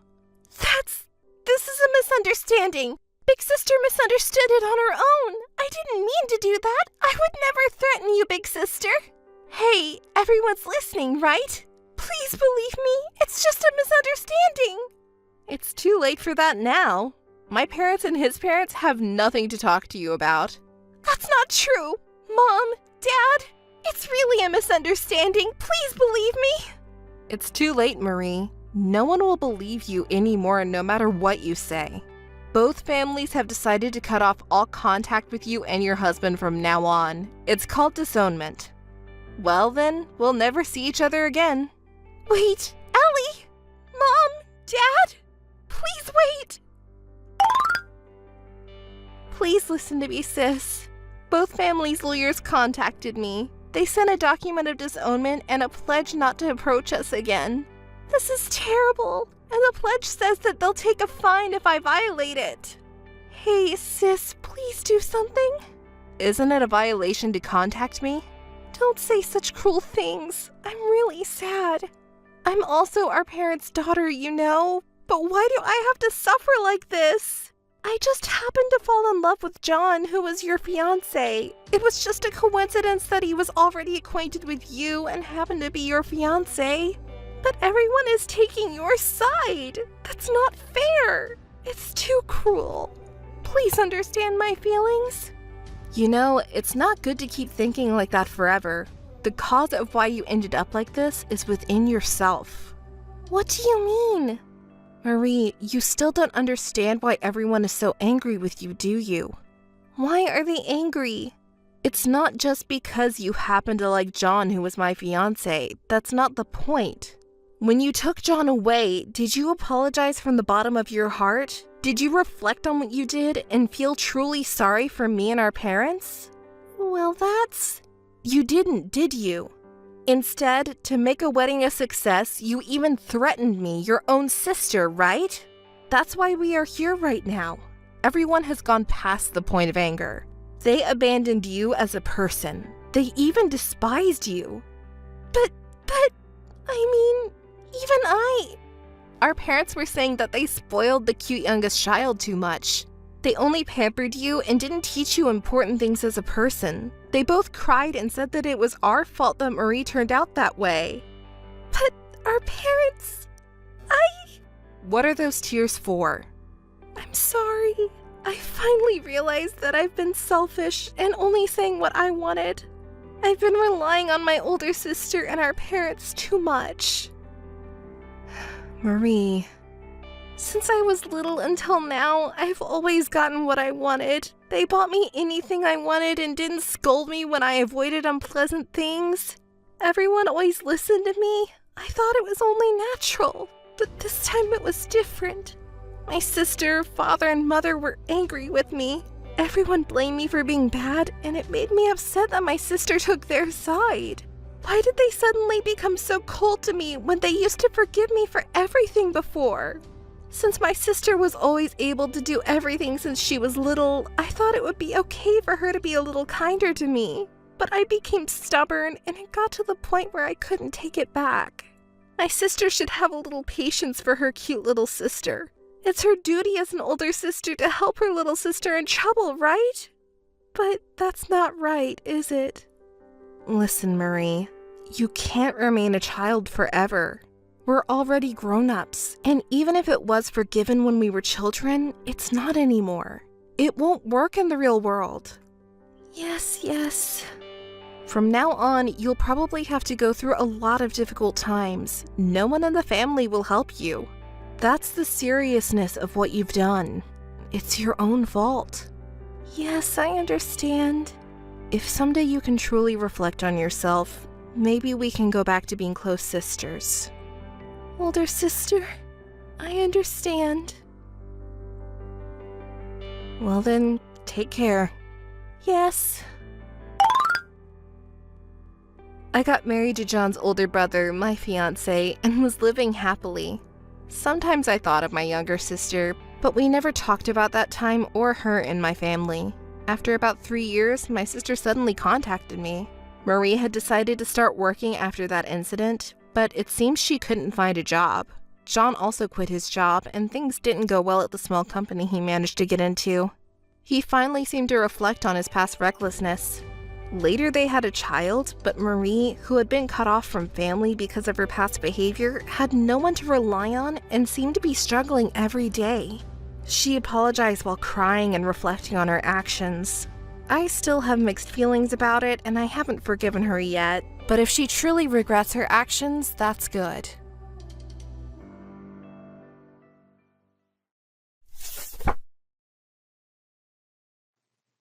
Karen, it's been so long. How have you been? Annie, it's been a while. I'm doing fine. What's up? Hey, you bought a new coat from the brand new shop near the station, right? I saw you going into the store and buying coats. Yes, a new coat from that popular brand, right? Yeah, it's the limited edition and only those who win the lottery can buy. I'm so jealous.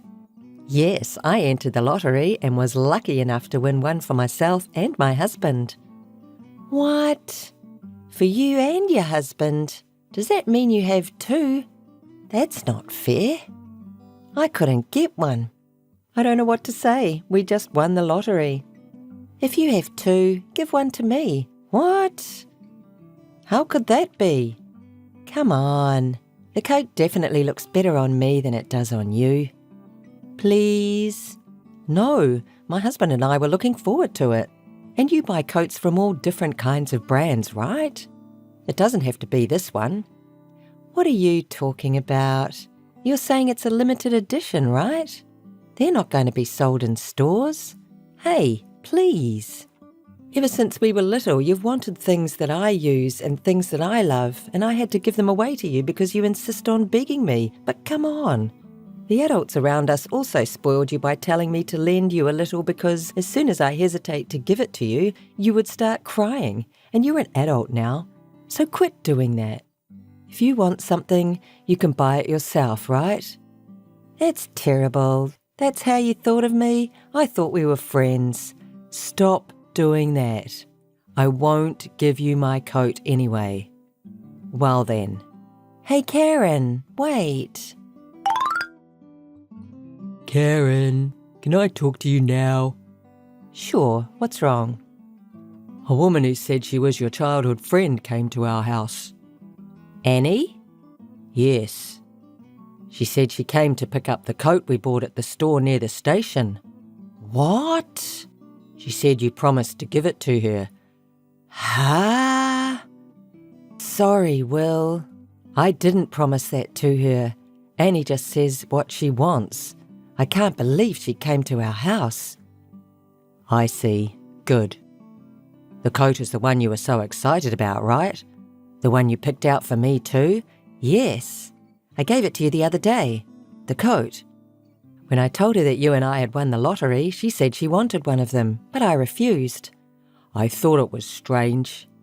I didn't think you would easily give it to her just because she was a childhood friend, since you were so excited about the coat. Well, I didn't open the door, and I said through the door, I don't think my wife promised that. I'll have to check with her, so you'll have to leave for now. But she didn't seem to give up at all, and she stuck around for a while. Really?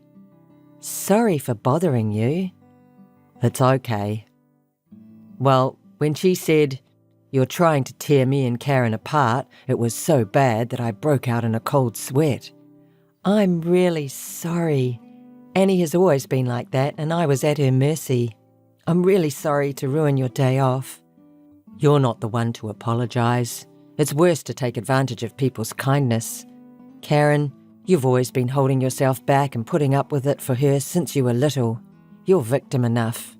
It's obviously strange for an adult to want something that belongs to someone else. So it's not your fault. Thank you, Will. I'm sure Annie still thinks she can take advantage of me. Well, it's best to keep a distance between a friend like that. I don't know her well, but maybe she hasn't given up. If she knows where we live, we don't know what she's going to do next. I'm sorry to say this about your childhood friend, but no, you're right. I'm sure Annie hasn't given up yet. She's still going to do something. After I finished talking to Annie through the door, I sneaked out the window to check and saw her standing in front of the house. She must have been standing in front of the house for a few hours after being turned away. I was honestly surprised. She probably waited for me to go out. Oh my. Let's install a security camera just in case. It can be evidence when something happens. I totally agree. A long time ago, once she wanted my precious doll and I didn't want to give it to her, and she had sneaked into my house. My parents found her, but she was still a child at the time, and Annie was crying and lashing out, so I had to give her the doll. Annie will do anything to get what she wants. That's what happened? That's scary. Okay, I'll go buy it right away. Thank you, Will. What are you talking about? You're my wife. I'm here to protect you. I'm not sure I'd be comfortable with just a camera. Shall we double the door locks? Also, the intercom camera is not working, right?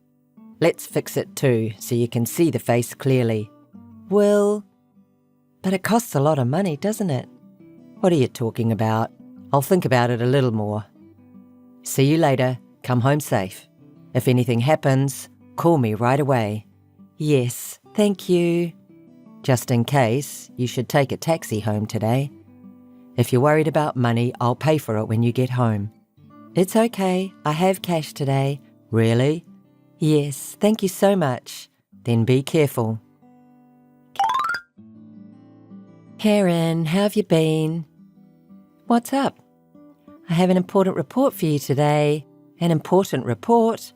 I'm going to marry your husband. So I want you to divorce him. What are you talking about? No wonder you're surprised. I'm surprised too. But you know, strike while the iron is hot, right? That's why I want you to get a divorce soon. I don't know what you're talking about. Actually, I went to your house the other day thinking it was about time you were satisfied with your new coat and ready to give it to me. I was surprised that your husband, who had been refusing for a long time, finally opened the door. Your husband was chubby when I saw him at your wedding, but now he's so fit and handsome. Well, yeah, my husband has lost 30 kilos since the wedding. I bet he worked hard for me. To be honest, I don't like chubby men that much. I wonder if he had his eyes on me at the wedding. But when I thought that he worked so hard for me to become a handsome guy, I was kind of happy and fell in love right away. Huh? And you think this is my selfish delusion, right? But your husband seems to care about me too. What do you mean? Because your husband said to me, if you don't have the coat yet, I'll give it to you, and handed me a new coat. This means he's already accepted me as his wife, right? I think he doesn't know how to approach women.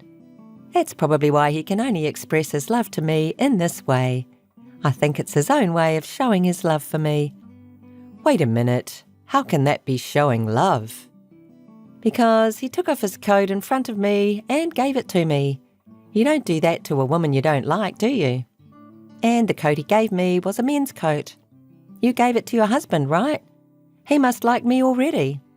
He did it to get my attention. He's shy, so he just can't say it clearly. That's why I contacted you. This is for me, your husband, and you. You understand that, don't you? So, give me your husband. You'll give him to me, right? Annie, I've had enough. Can you prove that my husband likes you? I think I'm pregnant with his child. This is proof that he loves me, so get a divorce soon. And for the baby too. Pregnant? You can't be. Enough with the obvious lies. It's true. You won't believe it right away, but I'm not lying. I said enough is enough. Hey, my husband is in Europe on business right now. And yet, how could you be pregnant with my husband's child? Karen, don't be a liar, okay? Because I actually met him. I'm not lying. He's been on a business trip abroad for 4 months. He's never been back for 4 months. You must have had an imaginary pregnancy. And you said he gave you a coat, but he wore it on his business trip.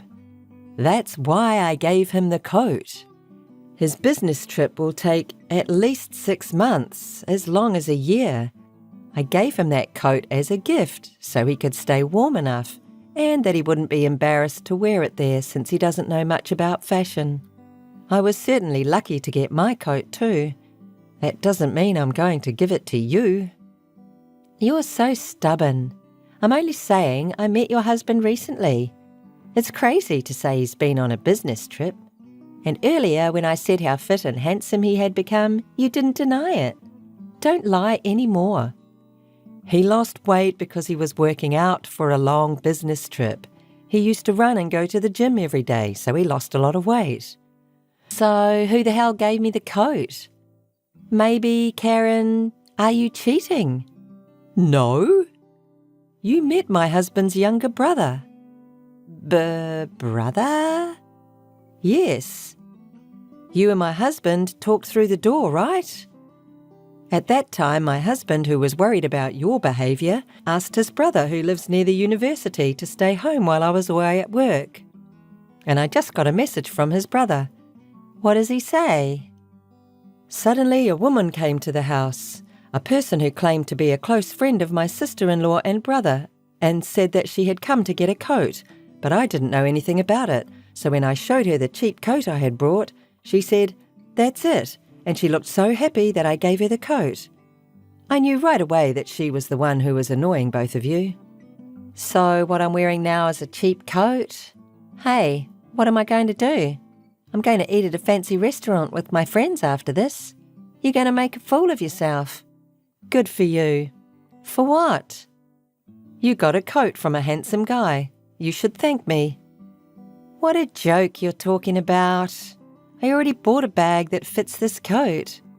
What are you going to do for this? I can't help it if you say that to me. I may have told you before, but you wanting everything from other people is insane. You should rethink your habit. I can't take this anymore. I don't want to see your face for the rest of my life. So don't contact me again. Hey, Karen. You told my parents everything. What did you do? What? You told my parents everything that happened. They even passed along false stories about my pregnancy, which led to my parents misunderstanding me and telling me I had mental illness. No matter how much I try to explain that it's a mistake, they don't believe me at all. And eventually, they're going to send me to a relative's house for medical treatment. Oh, isn't that better? Ha! That's better for you. What are you talking about? You said something to them. That's right. I showed them the security camera I installed in my house that shows you every day and convinced them that it might be better for you to have medical care. Because you've been wandering around in front of my house for 4 months, and at one point you've even tried to get in, right? I told them it must be because you have some kind of mental illness. I'm sure Annie herself would deny it, but these illnesses are often unnoticed by the patient. What? Also, my brother's husband accompanied me to testify, and your parents believed it so easily. That's a lie. Your parents apologized to us for bothering us. As a childhood friend, I told them I was really worried, and they were in tears. Your mother was shocked, saying you used to be a friendly daughter and was so proud of you. Karen! What? I'm really sorry. I'm going to apologize for everything, so tell my parents I'm normal. Otherwise, I'd really be taken to the countryside. Me and you, right? Please, Karen. I apologize for everything about the coat and your husband. I couldn't stand that you had something better than me. You used to give me everything I wanted right away, but you wouldn't give me the coat at all, so I got fired up. I'm really sorry. Are you really willing to apologize? Huh? Can't stand me having better things? I gave you everything. Come on. Ever since we were little, every time you begged me, I hated it. My favourite toys and the dolls I loved, everything was taken by you. Not if you cared for it, but you threw it away as soon as you got tired of it. I knew it. I'm sorry, Karen. I didn't know you were so bothered. Annie, you're insane. You need to get treatment. Don't say that. Wait a minute, Karen. I hope you go to the countryside and be decent. I'll never see you again. Karen, please. Don't abandon me. Karen. Annie was then sent to a country town where her relatives live, and she's said to be living with relatives who are more strict than Annie's parents, monitoring her behaviour to make sure nothing happens to her. She's also had her phone taken away and is apparently not allowed to call or contact anyone without permission. Of course, I never hear from her, and since there is no train service in the country town, she has to ask her relatives to drive her to the station. But Annie's parents told me that wherever she goes, one of her relatives had to stay with her in case something happened. Her parents told me not to contact Annie as much as possible because if they didn't go that far, Annie's illness wouldn't be cured. Of course, I won't contact her. My husband's brother didn't get the coat back from Annie after all, so we tried to give him a new coat. But he didn't wear a coat very often and he didn't think it suited him, so he said it's okay and politely refused. By the way, the photos that Will sends me every day show the gorgeous streets of Europe and Will wearing the coat I gave him. Long time no see, Noelle. How have you been? Oh, Cameron. It's been a while, but I'm doing well. How about you? Well, there's actually something I've wanted to tell you that's been on my mind. I've heard you've been feeling down lately, so I was wondering what I could do to help. What? I'm fine, really. It's a bit hard to say, but will you hear me out without getting angry? What is it? We're childhood friends, don't hold back. You got divorced the other day, didn't you? What? Oh, that story? Yes, it's been about a month now. Is there something wrong with that? I'm already okay. It's just that there's something I want to tell you, but it might hurt you. What is it? Be clear, won't you? Is there any relation between my divorce and what you want to report? Not necessarily a relation. You're my important childhood friend, aren't you? I don't want to hurt you with my announcement. Huh? Your announcement will hurt me? What do you mean? Hey, no secrets. Can you tell me what's going on? Well, please listen calmly. I got married. Married? I didn't know. It's the first time I'm hearing this. Why didn't you tell me? There were various circumstances. It was difficult to tell you because of the timing. It's not like I was hiding anything. I understand that, but timing? The day after you got divorced, I got married. That's why I couldn't tell you, but I really wanted to tell you, so I contacted you today. I'm sorry.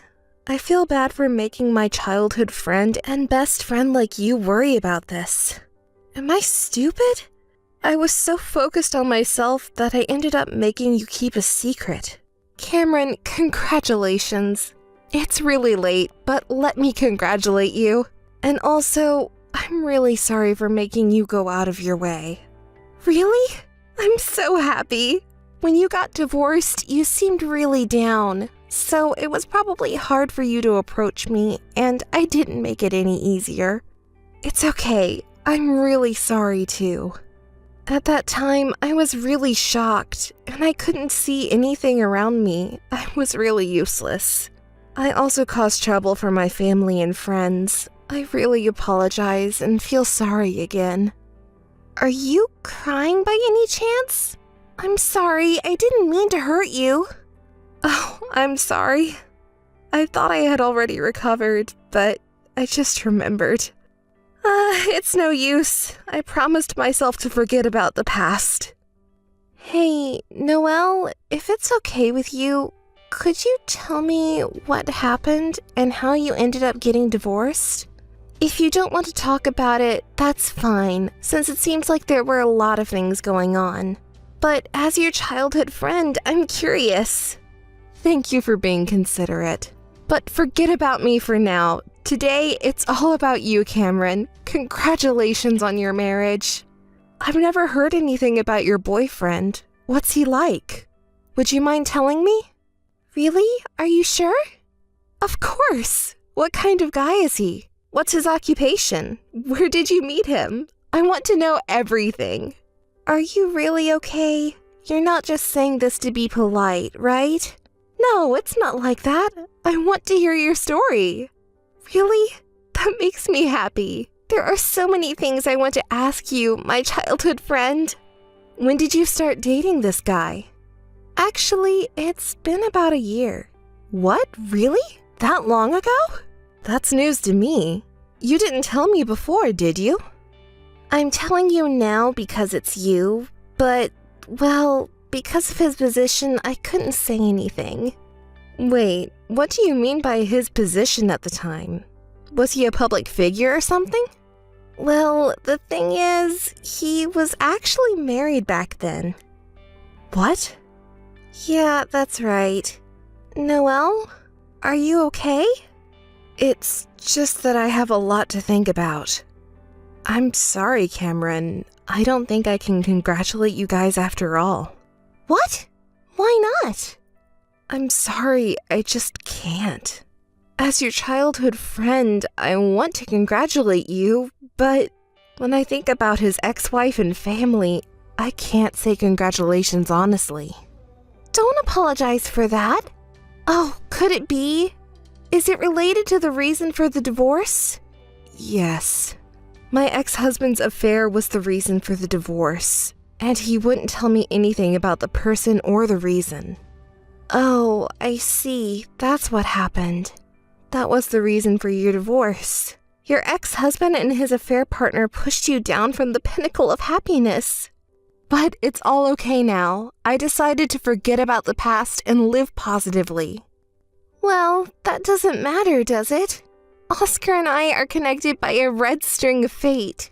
Now that we're married, I'll be happy enough for the both of us. Me. Huh? I heard Oscar, but maybe I misheard? I'm sorry, Cameron. I don't understand what you're saying. Oscar, do you mean... I can't imagine it. My ex-husband, right? No, there's no way that could be true, right? You've been so dense since we were kids. It's really frustrating. I married Oscar, your ex-husband. Do you understand now? Wait, Cameron, when did all of this start? Do you want to know? If you really want to know, I'll tell you. It was a year ago at the home party. A year ago? When he and you moved into the mansion, and it was his birthday, right? That party was a celebration for him. That night. He was the guest of honor, but he disappeared, and I was searching for him the whole time. Is that so? Are you curious about what he was doing during the time he disappeared? Should I tell you? He and I were in the basement together. Stop it! What, did you not expect me to tell you? From that time on, Oscar and I have been together. You didn't know anything, and you seemed so happy until talk of divorce came up, didn't you? Please stop. After that, he started asking me out. He always took me to the places I wanted to go. We went to clubs and bars often. The nighttime amusement park was so romantic. You know what happens when we go back to the hotel. You don't need me to say it, right? It's terrible. Please stop it. You want me to stop? Then please attend the wedding and bless us. As a childhood friend and former wife, I really want your blessings. I want you to see us happy, okay?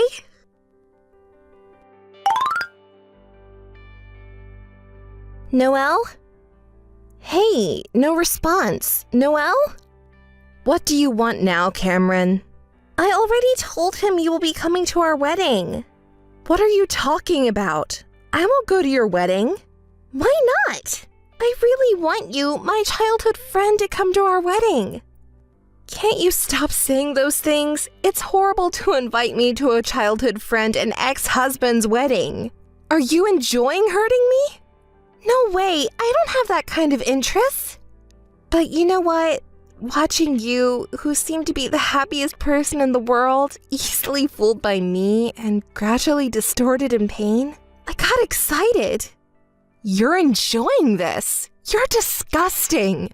And let me tell you one more thing. Secretly dating behind everyone's back is so much fun. You can't experience this kind of excitement in a normal relationship. It's just incredible. I want to share this feeling with you so much. I almost said it to myself several times. It makes me sick, and I don't even want to talk about it. But, well, I'm glad I could hear one more thing from you. I finally understood what I had been wondering about. What did you wonder about? When we divorced, I asked him many times why he cheated on me and who the other person was. But he stubbornly refused to tell me, saying, "It's all my fault, so just do what you want." It was actually him who offered to pay any amount of money for the settlement, not me. He said, "I'll pay whatever it takes, just please don't ask me about it." Oscar is such a fool. Paying the settlement at whatever cost is ridiculous. We were getting divorced, so he should have just told me. I had to ask him over and over again because I couldn't understand it, but he was so desperate to hide it that I thought there must be something going on. So that's what it was, Oscar. You were convinced by yourself? He's really stupid. Paying a large amount of money to a person you're breaking up with, that means my money is decreasing. He should have just told me. Now he's dating your childhood friend Cameron and wants to switch over, so he wants a divorce. Do you even know what you're saying? If you had normal ethics, you wouldn't have hidden it, would you? What Oscar did was certainly unforgivable, but at least he was considerate of me. I'm relieved to finally understand something that had puzzled me for a long time. Well, that's good news. I'm just a little disappointed because now the excitement of secretly dating is gone. And above all, there won't be any more pleasure in deceiving you. Oh, by the way, let me tell you about our first date. Remember when he disappeared for 2 hours during his birthday party? He had fun with me in the basement. Here we go again with that story. Remember when I returned to the venue before you did and found you frantically searching for him with such a fierce look, asking me, "Don't you know where Oscar is?" When I lied and told you I saw him at the back door, you rushed off right away, didn't you? How funny. It was so enjoyable. But now it seems like our fun times have come to an end. Oh well, it's too bad. We've been together for a long time, though. I never knew you could be so unreasonable like this until now. Don't joke around. You have no right to complain about anything. I heard he paid you whatever you asked for in terms of compensation and property settlement.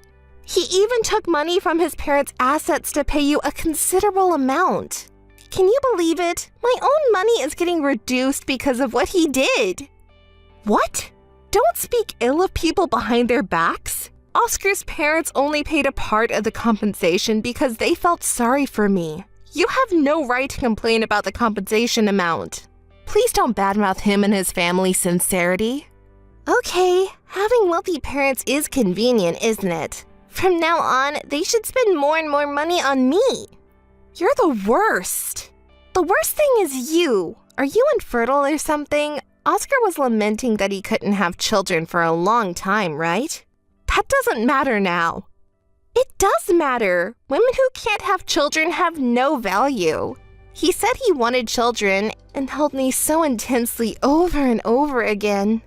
I don't want to hear it anymore. Anyway, I'm not going to the wedding. Tell him that too. Don't contact me again. I don't want to talk to you ever again.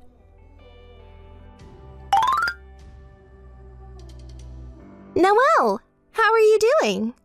I told you not to contact me. I don't want to talk to you. Hey, look at this wedding ring. I can't see it and I don't want to. Oh, right, you can't see it. But let me tell you the price. Guess what? It's 3 times the price of the ring Oscar gave you. Isn't that amazing? 3 times the price. That's impressive, but is that all? There's more. Listen to this. I got to choose the wedding venue however I wanted. Of course, it was the most expensive venue and the most expensive plan. It has an ocean view and it's super luxurious. And the dress too. Okay. I'm busy now and don't have time to listen to your bragging. Goodbye. Wait! Well, I'll just say what's important. You need to leave this place right now. Huh? Why do I have to listen to you? That luxurious mansion where you and Oscar were living together, it's now going to be mine and Oscar's home starting today. It's only natural since we got married, right? We don't need your parents around. They're just a nuisance. So, pack up your things and leave today. Are you not listening to me at all? That mansion has an enormous garden, right? I'm going to plant roses all over the garden and turn it into a rose garden. It's going to be so lovely. I'll invite lots of friends for tea parties in the rose garden and show them how happy I am now. And maybe I'll even invite your acquaintances and neighbors too. They should all know that I'm the lady of this house from now on. Everyone will be so jealous, don't you think? Oh, and should I invite you too? No thanks, I'm good. That's quite an impressive daydream you have there. This isn't just a fantasy, it's becoming a reality. So hurry up and get out of there. From now on, he and I will be living in this luxurious mansion together. Now that I think about it, you're really pitiful, aren't you? Your husband and your home were both stolen by me. But, oh well, what can you do? You've always been so dense, haven't you? You were happily unaware of your husband's affair for a whole year, weren't you? That luxurious mansion you're talking about, could it be my house? That's not your house. I don't know why you've been squatting here even after the divorce, but get out now. Did you not know that this house is under my name? What? What are you talking about? Under your name? I see. It's a lie? Even someone as dim-witted as you can tell a lie now. You idiot, I'm not fooled by such a lie. That house originally belonged to his parents. I've investigated it. You may be straightforward, but you still lied? There must be enough asset value in that house for you to lie to protect it. Don't say such rude things. I'm not lying. Check it again. It's in my name now. What do you mean by now? As you said, this house originally belonged to his parents. They gave it to me when we got divorced. It was a gesture of apology for what their son did. So this house has been mine since a month ago. Oscar and I are planning to live here, just the two of us? Don't make me laugh. No, wait, that's definitely a lie. His parents have blessed our marriage. It's impossible that they haven't prepared a new home for us. His parents are very reasonable and kind people. I don't think they would bless you two, who got married through adultery and cheating. Shut up! What do you know anyway? Oh, I see. I understand now. His parents are preparing a more luxurious house for us. Not just some old, spacious property, but a gorgeous mansion that suits cute little me.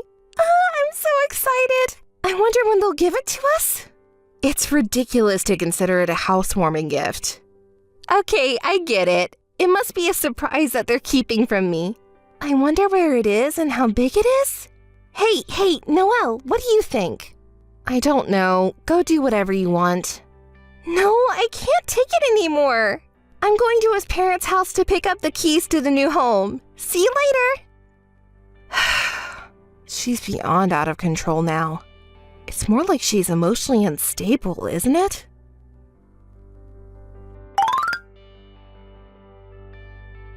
Hey, Noelle!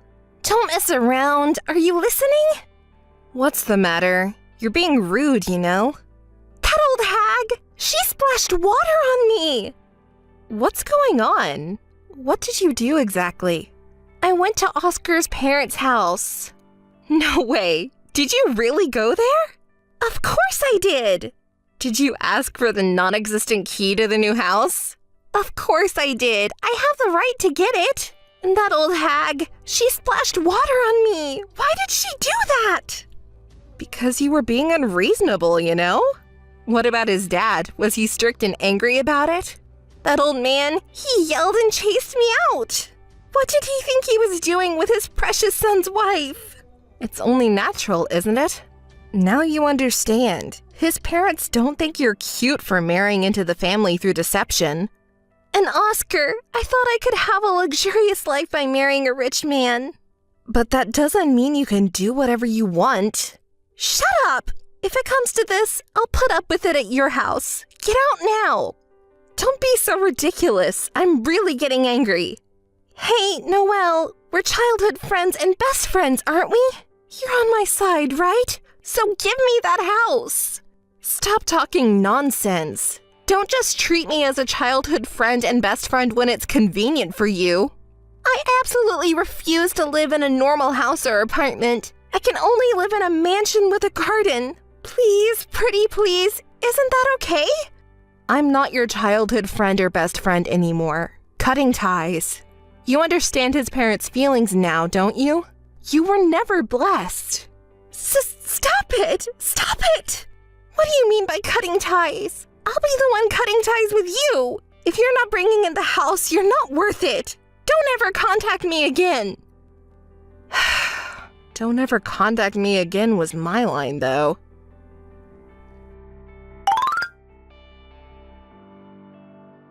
Noelle, answer me already. You're really slow. It's making me irritated. What's the matter? You told me not to contact you again just an hour ago. Noelle, what did you say to Oscar? What's going on? What are you and he saying? What do you mean, he too? What did you talk about with him? Wait, calm down. How can I calm down? I don't understand anything. Oscar contacted me earlier saying, "Can we meet once? I want to tell you everything." I don't understand what he meant, so I thought you might know something. What? He said everything? Oscar did? Why did he do that? That idiot, I threatened him so much. You threatened him? You to Oscar? That's unacceptable. What does he mean by everything? Hey, Cameron, can you calm down and talk to me? I'm also worried about your mental instability. Shut up! I'm normal! I'm not the one at fault. It's all your fault. You always brag about marrying a rich and handsome guy. That's why. You're at fault, not me. It's your fault. You're the one who's bad. You're the one who's bad. You're the one who's bad. You're terrible. She's quite unstable. We can't handle her. Something happened a year ago, right? Hey, Cameron, I want you to calm down and listen. Shut up! Shut up! Shut up! That's right, Cameron. You're not at fault. Yes, it's my fault, right? That's right. It's your fault. Was it about his birthday party from a year ago? What happened then? Oscar's birthday party? It's a bad memory. I felt sick watching you so happy at that time. So, what did you do then? I lured Oscar into the basement. What happened in the basement? I told him, I'll tell you Noelle's secret. Let's meet in secret. But he refused at first. He said he couldn't meet me alone without telling Noelle, but I threatened him, saying it was a very important secret that he would definitely regret not knowing, and called him to a bar a few days later. It took me 2 hours to persuade that thick-headed guy. The fun thing you mentioned earlier in the basement was that, right? What did you talk about at the bar? I don't remember what we talked about. Anyway, I kept feeding him alcohol until he was drunk. When he was completely drunk, I took him to a hotel. That was easy because he's weak to alcohol, right? I don't really want to know what happened at the hotel, but he hugged me even though he was barely conscious. He kept calling out your name over and over again. Huh? I secretly filmed the scene at that time with a movie. You filmed it? That's the lowest! I used it to blackmail him, and we continued to meet afterwards. Oscar helped me many times. When he said that I didn't come, I told him that I don't know what I will do to Noelle. He happily came to see me. You're terrible. There are no other words. It's funny. Even you are worried about your own safety, right? You did this kind of thing for me. Are you prepared for what might happen to you? Don't say such scary things. I'll go to the police. Try it. I'll set your house on fire. What? Have you lost your mind? Your house is so big and luxurious. It would look beautiful if I set it on fire, wouldn't it? Cameron, you've always been selfish and hot-headed, but this time is too much. I called the police. What you're doing is already a crime. What? The police? Don't be ridiculous. I haven't done anything wrong. You really need to cool your head before committing a real crime. The sounds of sirens is getting closer. I haven't done anything wrong. I'm not guilty. You can make your excuses to the police. Having an affair or breaking up a marriage isn't a crime, but you've gone too far. Reflect on your actions and never come near me again.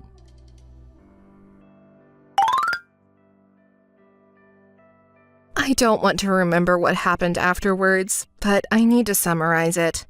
Cameron's parents contacted me to let me know that she had been admitted to a psychiatric hospital. They apologized to me politely for causing me trouble, but it left a bad taste in my mouth. When we were children, she and I were good friends, and we used to play together often. But apparently, her behavior had been very strange for a while, and she finally went berserk and injured a neighbor. Her parents had realized she might have some kind of mental illness, but they had trouble taking her to a psychiatric hospital. I can understand their feelings as parents, though. To them, any child is precious. She has now been diagnosed with a mental illness and is isolated. She is still quite unstable with hallucinations and violent behavior, so it's impossible for her to be discharged anytime soon. And then there's Oscar and his family.